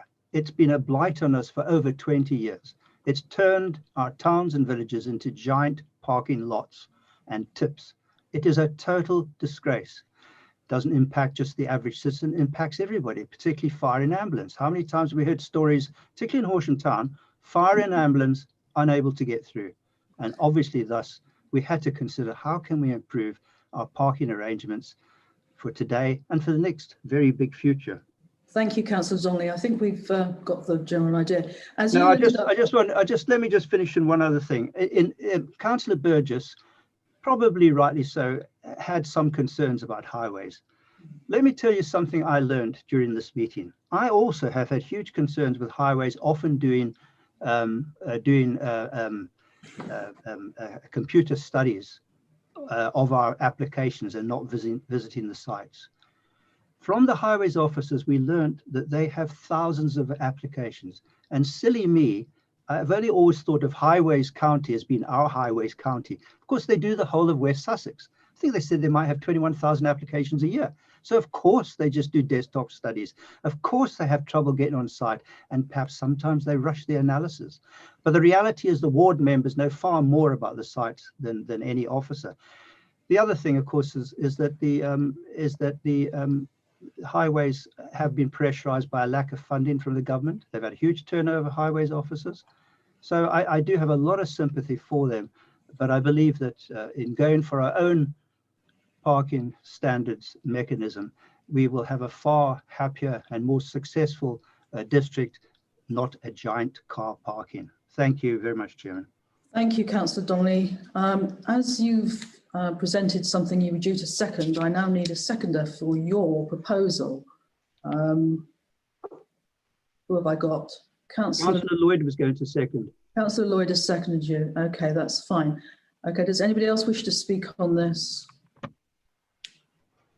Councillor Haigh. Councillor Vickers.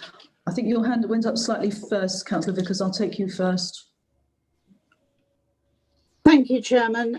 I do appreciate the work that this task and finish group have done. So thank you.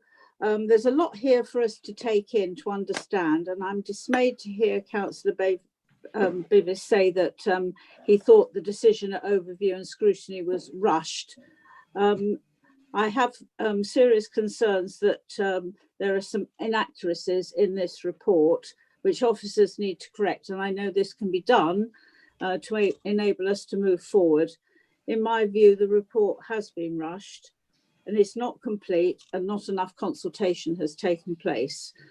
I'm certainly not saying we shouldn't do this. I think we should delay a decision until the next council meeting. We don't have a budget for this, and we know we're in serious financial difficulties at this time. So I'm asking for a deferral tonight so we can have a bit more time for more discussion to get this right. Thank you, Chairman. You have a second to that for that, Councillor Vickers? Yes. Sorry, I'm trying to look at my thing and see. Councillor, was that Councillor Daw or Councillor Beavis? No, I'll happily second it. Okay, thank you, Councillor Daw. Okay, so we have had a recommendation for a deferral. Can I have people's views on this, please? Councillor Lloyd.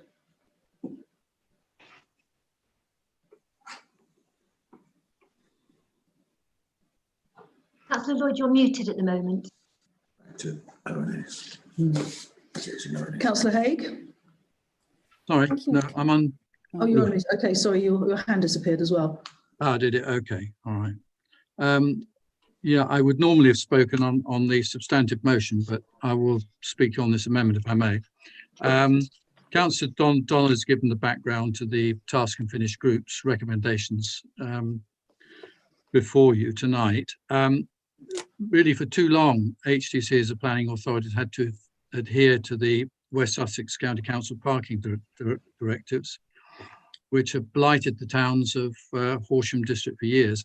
On-street parking in Horsham itself, as well as in the smaller towns and villages around the district, has become a major problem that, in my view, is not a political issue, but one of how we, as a council and as members who represent all the people living and working in the district, wish to see the long-term future of our towns and villages.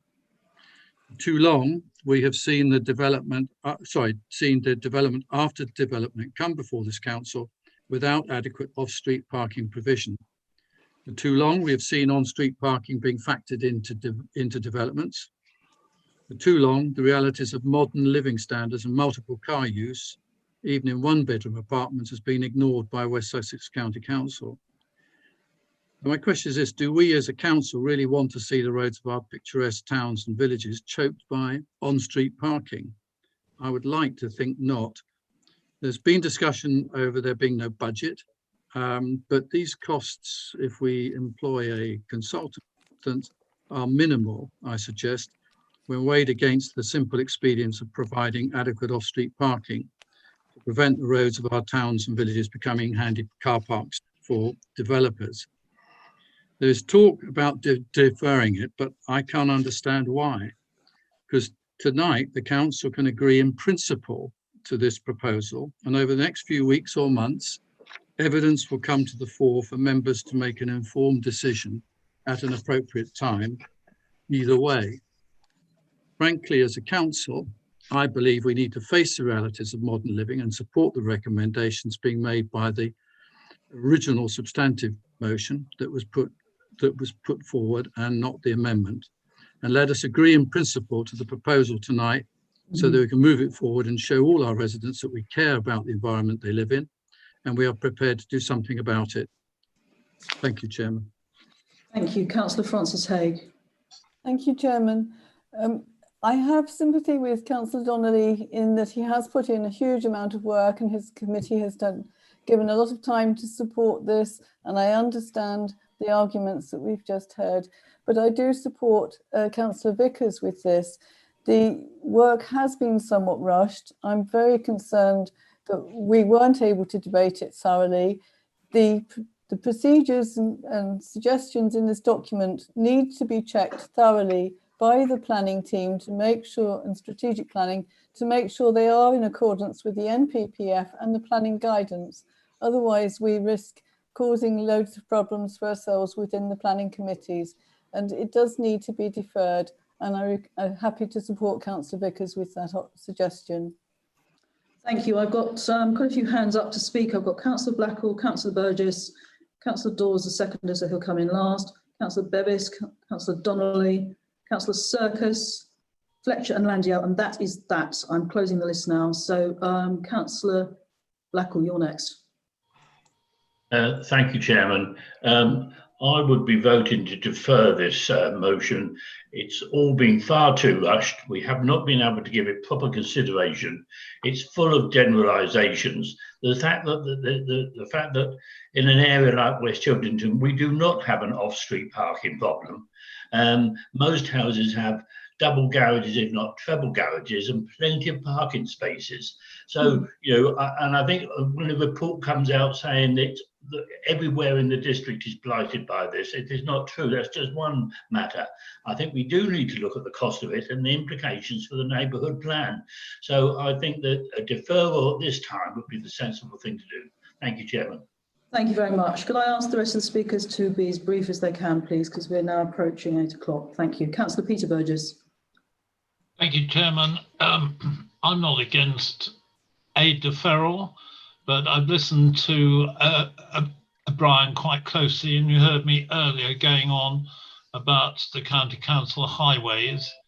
There is no doubt about it. Sorry, John Blackwell, I know you live in a lovely part of the world where there's only 1 car per acre, but here in Horsham, we've got 30 cars per square metre, and they're blocking up roads. You only need to go to some of the new areas to see this. So let's not lose sight of this. Again, we're being driven by the county council. Everybody says we've got to do what they say. Unfortunately, we don't. We are the planning authority. We lay down the rules, and the county council advise. Whether they're right or wrong, we can ignore their advice. So I strongly support, if you want to defer, that's fine, but let's go ahead and start putting things right in Horsham, especially for the more confined areas. Thanks. Thank you very much indeed. Councillor Bevis. Thank you, Chair. I'm delighted that Councillor Vickers has recommended that we defer the matter. It's exactly what I tried to do at our meeting on Monday. We have got another ONS meeting before the next council meeting. We can spend much more time looking at this. We can dot some of the I's, cross some of the T's, and possibly remove some of the things that don't need to be in the recommendations. And then I will fully support it, and hopefully we can bring it back to council in a state that it can then go to strategic planning and they know what direction they're being asked to go in. Thank you. Thank you. I have been advised actually that as scrutiny is a subcommittee, it would have to, sorry, as ONS is a subcommittee, it would have to go back to ONS before it came to council. So that is an excellent idea. Okay, Councillor Donnelly, can you keep it brief, Councillor Donnelly, please? You've got to be joking. Yeah, now we're a subcommittee of a subcommittee. You mean ONS is a subcommittee of? Yeah. ONS is the main committee, and the task and finish is the subcommittee. Thank you. I think the staff particularly should be very, very clear that the task and finish group were very, very, very well aware of the huge pressures they're in at the moment, trying to put together the housing 25-year housing plan. We totally understand that, we have massive sympathy, and that's why, in fact, we did say we should employ a consultant, because we were conscious of the pressure on planning, and we wanted to ensure that, you know, they would not be taken away from their main task. And also, of course, if this were to go ahead, a request would be made of council here to provide a budget, which is the normal procedure when a consultant is requested. The other thing on the pressure on strategic planning, I mean, most of us here have been in business. Where one of your areas is under pressure, you put in more resources. So I hereby say we must put more resources in strategic planning as they are struggling or under this great pressure. This you do, as you know, by employing consultants, bringing in temporary staff, or relocating staff from other areas. So I would be very upset if I have to hear that officers are working under unnecessary labours when, you know, we should be giving them appropriate support. And just lastly, on car ownership, several members have provided over the months some amazing figures on car ownership. We know the car ownership in the Horsham district is amongst the highest in the country, and it's only going one way. The density is the highest. I think Bulbur's got one of the highest. Horsham town is a horrifically high. So this is a problem that's not going away.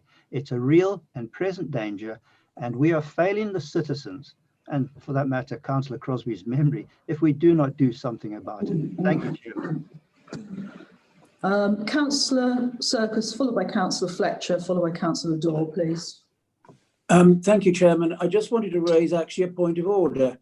I mean, we have a number of HDC members who are also members of the County Council. It strikes me we might be in the area of conflict of interest, and I wonder whether the monitoring officer has given any guidance on this and whether you intend to make a direction. Thank you, Chairman. Thank you. The monitoring officer actually isn't in the office, but I can go to the monitoring officer who's at home if she'd like to speak on this, please. Thank you, Chairman. I haven't had any members come to me directly with regard to a conflict of interest. I think at the moment in time, well, again, depending on which way the vote is going to go, it will be again. I'd have to have each member ask me and remind me which one of them are county councillors. But I think at this stage and the stage of the report and the detail that is within the report, I think they would potentially be okay with regard to voting this forward. The proposal at the moment, obviously we need to deal with this amendment and the amendment that has been put forward. And that would, if that were to be carried, we wouldn't have an issue with regard to a conflict. But it is something that if we go for the vote and with the report as it stands, or the report comes back again, then we may have to consider that further. So it might be worth just dispensing of this amendment and see where we get to, and then I can consider that further. Thank you, Chair. Thank you very much. Thank you. Councillor Fletcher. Thank you. West Sussex as the Highway Authority are the experts on this, and they've recently revised their parking matrix with ward by ward numbers. Those numbers have risen and are quite high compared with some other places nationally. However, what they're doing is advising us. We're not required to do what they say, as Councillor Burgess points out. We are free to adapt them, but the basis they've worked from is substantive. Councillor Donnelly and I would both like the opportunity for Horsham to be able to diverge from those standards. We need to bear in mind NPPF, and we need to bear in mind the climate emergency. I would like to see us working towards a position where we can diverge towards having reduced parking because we have more active travel, better planning and less car dependency. Councillor Donnelly wants to increase parking, but we can do that without having our own specific standards laid down. And I think it would be very difficult to accept the ones that are there currently because of the reasons stated previously by other councillors. Thank you. Councillor Kitchen, I see you've got your hand up. You haven't taken part in this debate yet.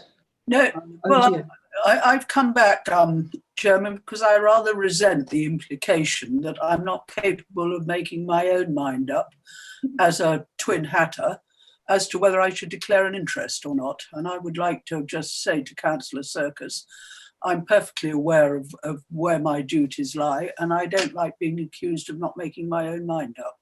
Thank you.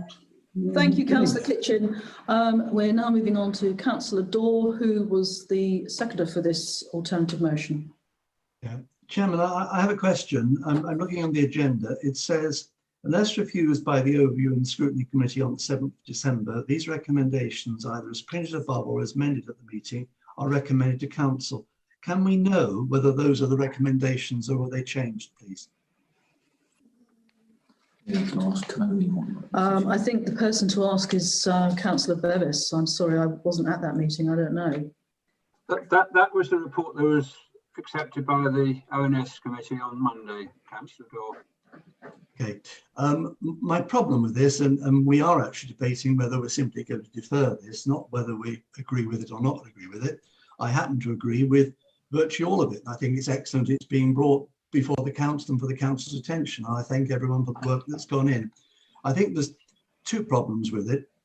One, I think it should have either been a consultant should be engaged and we make the following points that need discussion, or if one really wanted to, it should have been more specific. We're being asked, for example, to actually agree that the protocol will be 1 bed, 2 parking spaces, 2 bed, 2 parking. I've no idea, quite frankly, so I would need to see what the consultant said.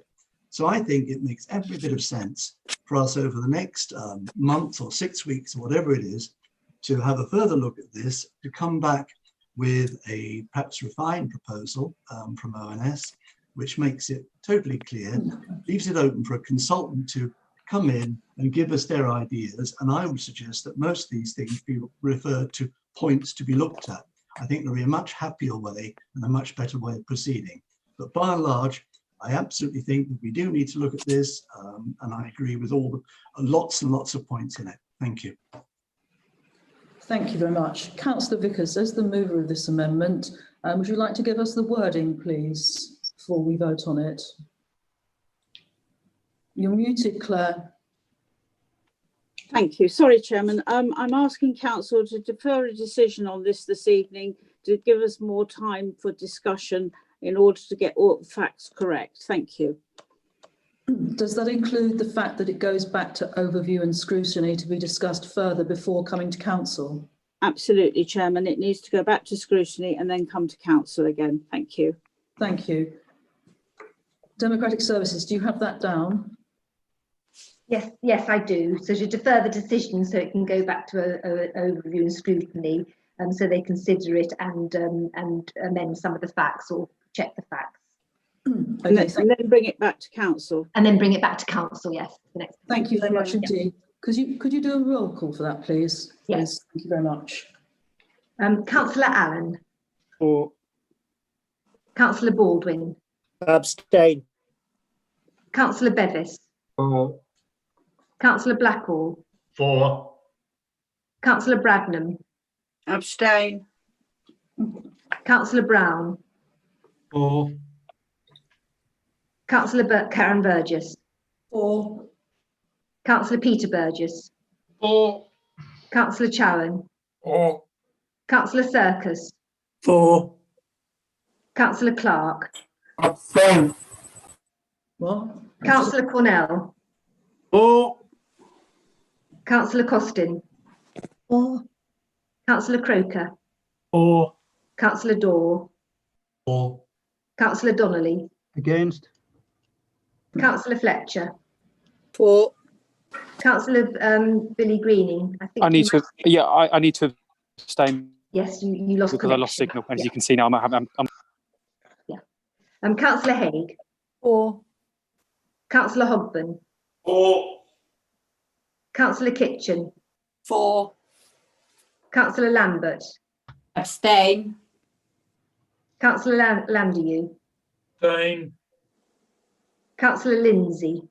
For. Councillor Lloyd. Against. Councillor Milne. For. Councillor Mitchell. Abstain. Councillor Morgan. For. Councillor Noel. Councillor Noel. Councillor Platt. For. Sorry, I was abstain. Thank you. Councillor Potter. 4. Councillor Potts. Abstain. Councillor Ritchie. 4. Councillor Rowbottom. Abstain. Councillor Sanson. 4. Councillor Skip. 4. Councillor Stannard. Abstain. Councillor Vickers. 4. Councillor Waters. 4. Councillor Wright. Abstain. Councillor Utan. 4. So that's 27 for, 2 against and 11 abstentions. So the item's deferred. Thank you. Then, so the alternative motion for deferral is carried and it will go back to overview and scrutiny and then come to council. Thank you very much indeed. Moving on to item 7C, recommendations from committees, announcement from the chairman of the Standards Committee. I invite Councillor Brian Donnelly, chairman of the Standards Committee, to update the council on the appointment of an independent person. Thank you, Chairman. Now we get on to the really exciting stuff, Standards Committee. Just general background, the Standards Committee, you may or may not realise, is made up of 7 members, politically balanced. And constitutionally, in that Standards Committee, we have 1 cabinet member and we have the chairman of council. And that is the voting part of the Standards Committee. We have 2 independent members and we have provision for 2 independent members and provision for 2 independent parish members. And of course, we've got our great staff and support.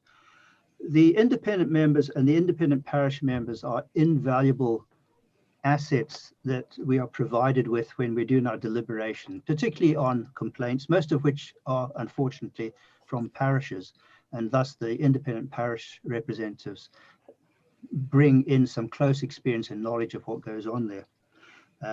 The Localism Act 2011, Section 28 provides that a relevant authority must appoint at least 1 independent person whose views are to be sought and taken into account by the monitoring officer before a decision is made on a code of conduct complaint allegation.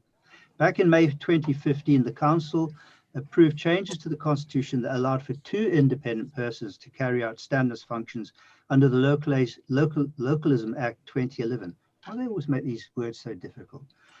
And I haven't even had a drink. The council already has in place Mr. John Donaldson, who assists the monitoring officer and who has been invaluable with the assessment of code of conduct of complaints. And let me publicly state here for the record that we've in Standards have always been absolutely thrilled with the great support and valuable analysis that Mr. John Donaldson does to help us in our looking at complaints in the subcommittees of Standards. Another appointment to this role will allow for the workload to be shared. It is also common practice for a council of this size to have 2 independent persons. The monitoring officer advertised the role of the independent person during the month of October, and over 20 applications were received.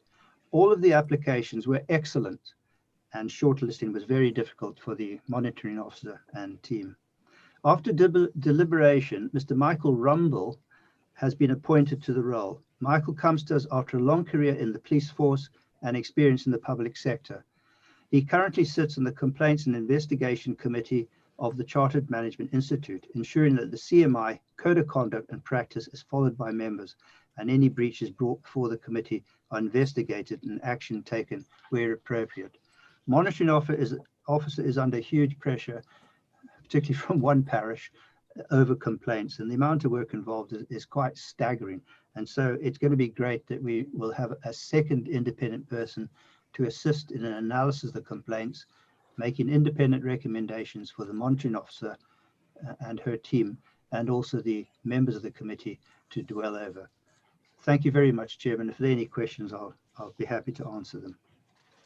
Thank you. There is 1 hand up and that belongs to Councillor Daw. Councillor Daw?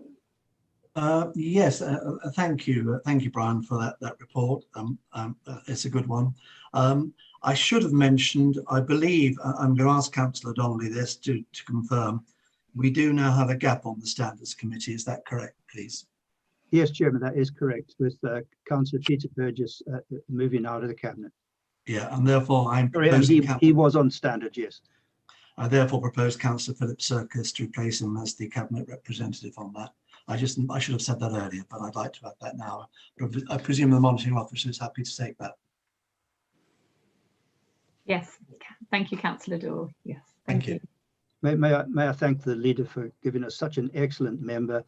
As a banker, as the Councillor Circus knows, I always love getting free legal advice from Councillor Circus, which is always brilliant. But I think he will bring great strength to the committee, and we look forward to his deliberations. Thank you. Who said I was going to give you free legal advice? Thank you. Moving on to item 8, report of the Chief Executive decisions arising from the COVID-19 emergency. I invite Glenn Chipp, the Chief Executive, to present the report. Members, bear with me while I bring myself into shot so you can see. Given the lateness of the hour, I propose to shorten my speech. You'll recall back in April that I brought a report to Council asking Council to approve decisions I've made under emergency powers to respond to the challenges posed by the COVID pandemic. I promised at that stage that I would limit use of those powers wherever possible. I'm reporting that since April, I haven't had to use those powers until mid-November. And what this report does is asks Council to note the decision I took using emergency powers. And long story short, the government introduced 2 new grant schemes to give much needed relief to businesses impacted by the COVID virus. And there wasn't enough time. Well, if I'd waited until the council meeting to ratify that decision, we wouldn't have been able to get those grants out to businesses before Christmas. I think our businesses are hard pressed enough. So I spoke to the decision was discussed with the leader and finance portfolio holder and the leader of the opposition, and I used those powers to implement the scheme. The scheme is a West Sussex scheme and it's implementing government guidance. So I'm really asking members to note that. The only other thing I would say is I may need to use the powers again because there's another scheme. But if I do, I'll update you at February Council. But I am seeking not to use those powers unless it's absolutely necessary. And in this case, I think cash flow for our businesses was more important. Thank you. Thank you. If anyone is minded not to vote in favour of this motion, please indicate this by raising your hand. For noting. Oh, sorry, this is just for noting, so there is no vote on this one. Thank you very much. 9, reports of representatives from outside bodies. Does any member who represents the council on an outside body wish to make a report? Nobody? Members, questions on notice? No questions have been received. Urgent business?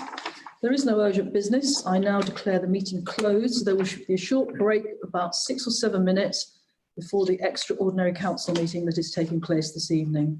And we will be paused and will not be on camera. Before we proceed to the business of the meeting, can you please make sure that your mobile phones and other devices are switched to silent? Please keep your microphone muted unless you're addressing the council. Apologies for absence. We have apologies from Diana van der Kloot, Colin Minto and Alan Britton. Thank you. Does any member have any interest to declare in respect of tonight's meeting? No.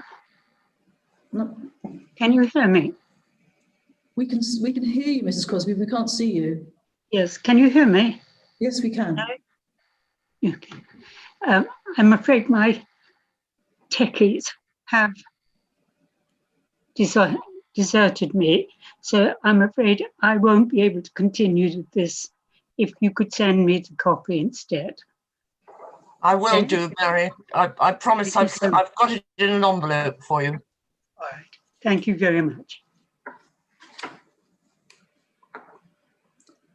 So do I understand that you're leaving the meeting, Mrs. Crosby? Okay.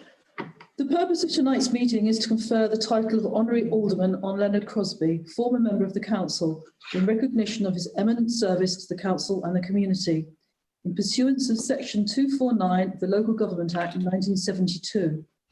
We were all shocked and saddened when Leonard passed away in September, just 1 week after resigning as a councillor because of ill health.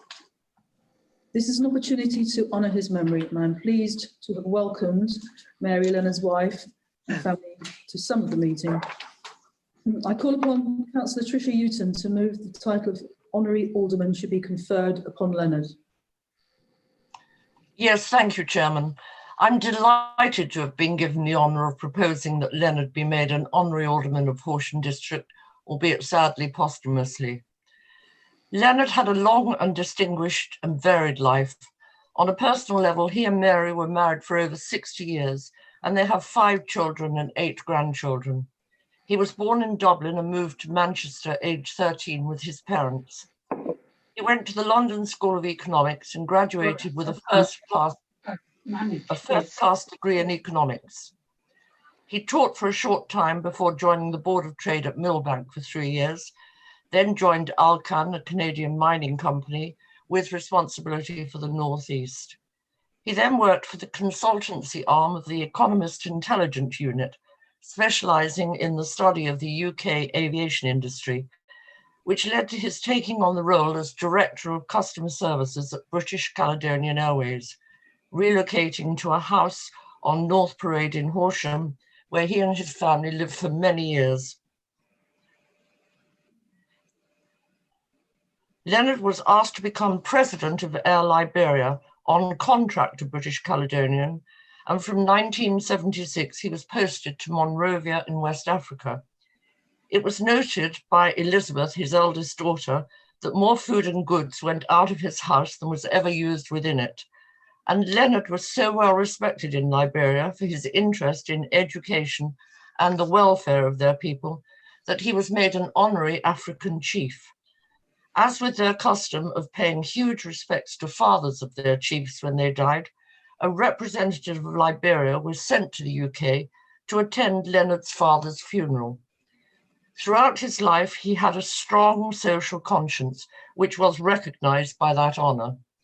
In 1979, Leonard joined Kenya Airways as their commercial director and moved across from West to East Africa. He returned to the UK in the 1980s and became an aviation consultant and followed one of his great interests in education by teaching English as a foreign language and also lecturing on aviation courses at Crawley and Worthy Colleges and Westminster University. In 1995, Leonard was elected as a councillor for Trafalgar Ward, and from then until 1999, Liberals were in the majority and ran the council. Leonard became chairman of the Finance and Performance Committee, a role that he held for the full 4 years. He was proud to have been instrumental in setting up our wheelie bin collection service, one of the first in the country to do so. He continued to serve as a district councillor for 25 years, earning the respect of not just his residents, but all other councillors, irrespective of party politics. He spent 4 years as leader of the Liberals and served on a number of committees and working groups. His service to the council was recognised by his fellow councillors when the Conservative administration proposed and supported his election as chairman of the council in the Olympic year of 2012. He was an extremely hard-working chairman and was impressed by the hundreds of voluntary groups in the district, particularly those working for children. He became chairman of Overview and Scrutiny until his retirement, ensuring that correct procedures were carried out by the council. He was engaged with all matters concerning the wider community while seeking the best resources for his constituents in Trafalgar Ward, and his enthusiasm and diligence for his council work was strong until physical ill health forced his reluctant retirement. His lifelong interest in education for the young was also evidenced by his governorship of Forest Boys School, and he is sadly missed by the school for his interest and valuable insight into all aspects of its administration. In summary, Leonard tried to ensure parity of resources across the district, while recognising Horsham Town's place within it. He realised that Horsham's geographical position and proximity to Gatwick and London, Brighton and the South Coast makes it the jewel in the crown for development and developers. And he said the ongoing challenge for a council was to balance that demand whilst retaining Horsham as an attractive town and a great place to live. Leonard retained his brilliant intellectual ability until the end of his life, and in recognition of his enormous contribution to our council, I recommend that he be honoured for this by appointing him as an honorary alderman of Horsham District. Thank you, Chairman. Thank you, Councillor Utan. I call upon Councillor Francis Haigh, who wishes to second the motion. Thank you, Chairman. It is a pleasure to second Leonard for this nomination. It has been an honour and a privilege to work with Leonard. He was a very skilled councillor who demonstrated a masterclass to councillors from all parties on how politics could operate. I sometimes think that if you cut through Leonard like a stick of Blackpool rock, you would find the word Irishman. His values and his priorities stem from that. His family, who came first above everything and who supported him throughout his career and his illness. His church, for his faith, which drove him to deliver service to his community. His love of Guinness, essential for any Irishman. His gift with words, analysing and dissecting arguments, hearing all sides and forming wise judgments. Councillor Utan has mentioned his community service beyond this council. It was not something he boasted about. I only became aware when he told how he helped volunteer at the night shelter. As someone who was in his 80s, he tidied up the bedding used by someone half his age while the younger man stood by. It was as chair of scrutiny that Leonard excelled. The work of scrutiny is about ensuring the council is doing its job in delivering services and value for the community it represents. Leonard was scrupulously fair, ensuring that all voices were heard, both councillors and officers, even if at times he was a touch old school in his approach. Good luck to anyone who attended scrutiny or any of its subcommittees without having done their homework beforehand. He had a strong grasp of all the detail and asked incisive questions, applying his many years of experience in business to ensure that the council operated effectively and efficiently, whether in delivering waste collection services or in having an effective and efficient planning department. His success in this role is demonstrated by the high regard and esteem which this council holds for him. He will be greatly missed by all of us who knew and worked with him, and therefore I'm delighted to second this motion.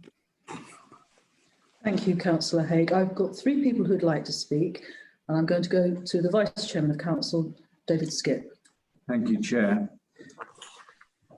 I first met Leonard in 2003 when he was chairman of the Horsham and Chanctonbury PCT. That's a primary care trust.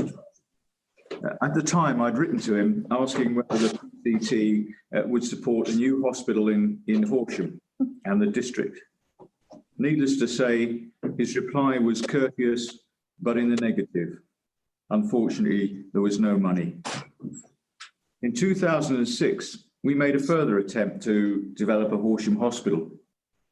By that time, Leonard was no longer on the CCG, and he supported the campaign brilliantly. So much so that one day he took himself for a long bus ride from Horsham to Red Hill and back again to try to understand what it was that patients would experience when travelling by public transport to hospital from Horsham. And he found that it was incredibly tiring. In fact, he came to a meeting and said, "I'm incredibly tired today. I spent it all day on the bus trying to find out what people experience. That was a measure of the man. Not only was he able to talk to people in meetings and command respect, but he was also keen to experience what ordinary folk would have to go through to get from Horsham to hospital.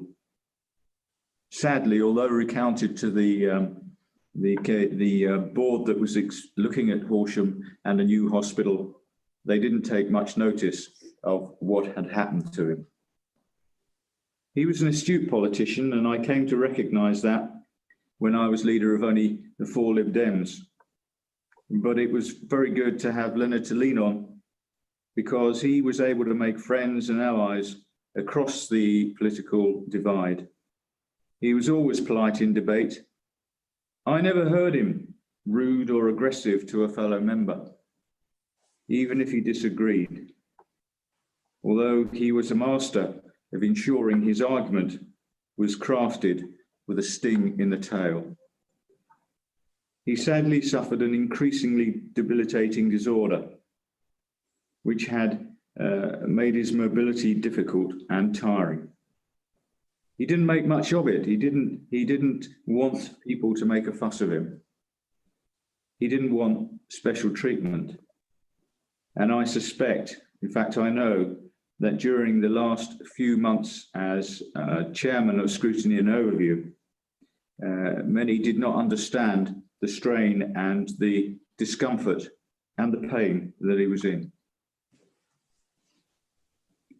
For him to live was to serve the community as a councillor, and his death leaves a gap in this council. I'm sure he would have appreciated the honour to be bestowed on him, maybe with a smile and certainly a wry comment. I think this is a posthumous award, well earned. Thank you. Thank you, Councillor Skipp. Councillor Philip Serkis. Thank you very much, Chairman. It was a privilege to be the Vice Chairman when Leonard was the Chairman, and I was so pleased that we as a council appointed Leonard to be the Chairman of the Council, because it is a non-political position, and many of us felt that he would fulfil that role with great distinction, and he did fulfil that role with great distinction. The thing about Leonard is he was, in the nicest sense, a modest man. All he wanted to do was to be of service. Having said that, you certainly had to keep on your toes. I remember in the early days of my experience at Horsham, when I was the cabinet member for parking, I remember being put in a very sticky position at a council meeting as a result of a proposal that he made. And whenever I appeared to answer questions at Overview and Scrutiny, one always felt with Leonard that one had to, let's just say, give extra attention to one's homework. He was, in my view, a model of everything that a councillor should be. If you wanted an example to hold up, an exemplar of what a good councillor should be, then Leonard was that good councillor. And we all know, you only have to turn on the television or read the papers to know that politicians at the moment, maybe they've always been in low esteem, but they do seem to be particularly in low esteem at the moment. And therefore, it is a great thing tonight that we can put forward Leonard for this honour, because we hold him in high esteem. And I know the public hold him in high esteem. And it's great to have such an example of distinguished public service. I am very pleased to support the nomination tonight. Very pleased indeed. It is well deserved. it is a great shame that Leonard is not here to receive the honour, but it is a great honour and justly deserved. Thank you, Chairman. Thank you, Councillor Circus. Councillor Claire Vickers. Yes, thank you, Chairman. I haven't got much more to add. I think everything that could be said about him has been said about him. I first met Leonard in 1977 or 78. I was a BCAL girl, and I remember seeing him down in Monrovia on a 5-day trip. I also remember when he was first elected to this council in 1995, and he was a very fast learner and never reluctant to tell us his views on everything.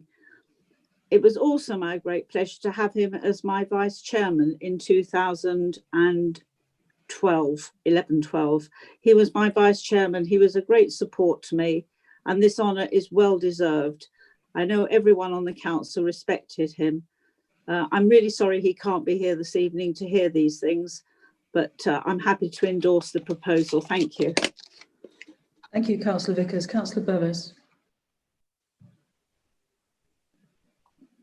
Thank you, Chairman. I just wanted to talk about one aspect of Leonard's political career. In 1998, both he and I were appointed to the Housing Options Subcommittee, which was the body that would pave the way for the establishment of Saxon Weald by the transfer of the council's general housing stock. And Leonard and I were both initially sceptical about the need to do this, but his forensic questioning focused everyone's minds on the key issue, which was the council couldn't afford to continue providing quality social housing. Once Leonard was convinced of the argument, he was a critical friend of the proposal, championing it to members who remained sceptical while still challenging details in committee. And that work, there was a tremendous amount of work he did on that, and Saxon Weald is the legacy of that. Working with Leonard, I came to respect both his strategic overview and his capacity to absorb detail. And these abilities are what I'm sure members of this council will surely miss. Thank you. Thank you, Councillor Bevis. And finally, Councillor Christine Costin. Thank you, Chairman. I obviously endorse all the words that have been said about Leonard. As a partner in crime for 25 years, I couldn't have found anyone more supportive than him. We kind of matched each other. He did all the figure work and the working outs and things, and I did all the pretty stuff with the flowers, and he used to laugh about it. I mean, one of our ways of talking to each other is probably over that 25 years, we've probably covered every single public house in Horsham town where we could talk about policies and what we wanted to do. And of course, it was full of fun. He was not a serious man. He had a lot of fun in him. And I just count myself so fortunate to have been able to work with him. And my goodness, I do miss him because we shared the same aspirations for Trafalgar and for Horsham town. And, I can feel I'm very emotional because he's not with me. But he would have loved to hear all the comments, and he would really have enjoyed listening. And he would have been rather modest about it, I think. I think he wouldn't, he never blew his own trumpet because that wasn't Leonard.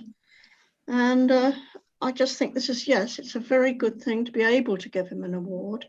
I only do wish that he was here to receive it and to enjoy it.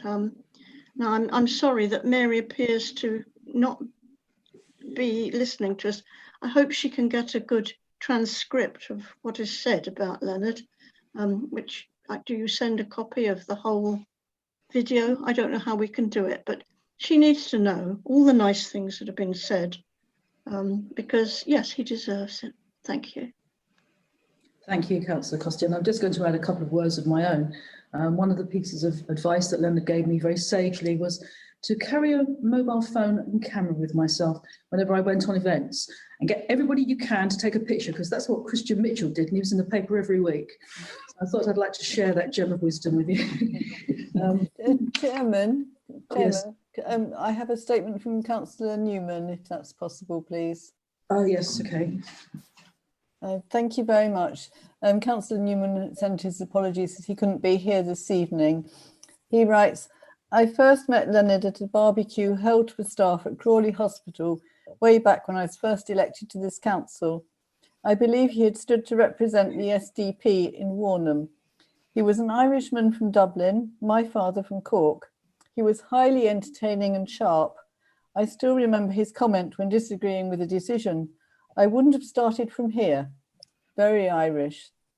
His desire to help in education in business at Westminster University up to recent years is to be applauded. He used his expertise in the airline business to great effect. Back to HDC, he became chairman of finance after a year on the council. He was a wise man and one to be listened to. He deserved to be elected as chairman of the council, although being chairman of overview and scrutiny was his biggest challenge.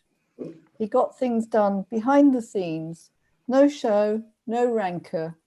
The honour he is being given is unusual, being after his death. No matter, he deserves it. Thank you. Thank you. It has been moved and seconded that the title of Honorary Alderman should be conferred upon Leonard Crosbie. Would all those in favour of the motion please show by raising their hands? Let's do it physically, people. We don't have to do it with a blue hand. Yeah. By passing the resolution, Council has now conferred the title of Honorary Alderman upon Leonard. Well, I don't think they're here, but would Mary or Laura like to say anything before I present you with the badge and certificate? In which case, I will hold them up so you can all see. Hello, Liz Crosbie here on behalf of the family. Hello. Just to say thank you very much to everybody for your kind words. And my father would have been quietly chuckling in the corner at this point. I hope you will continue his good work. Thank you. Thank you. And the certificate and the Honorary Alderman badge will be delivered to your home shortly. Thank you, everybody. That concludes the business of the meeting. Thank you very much. We will now go home.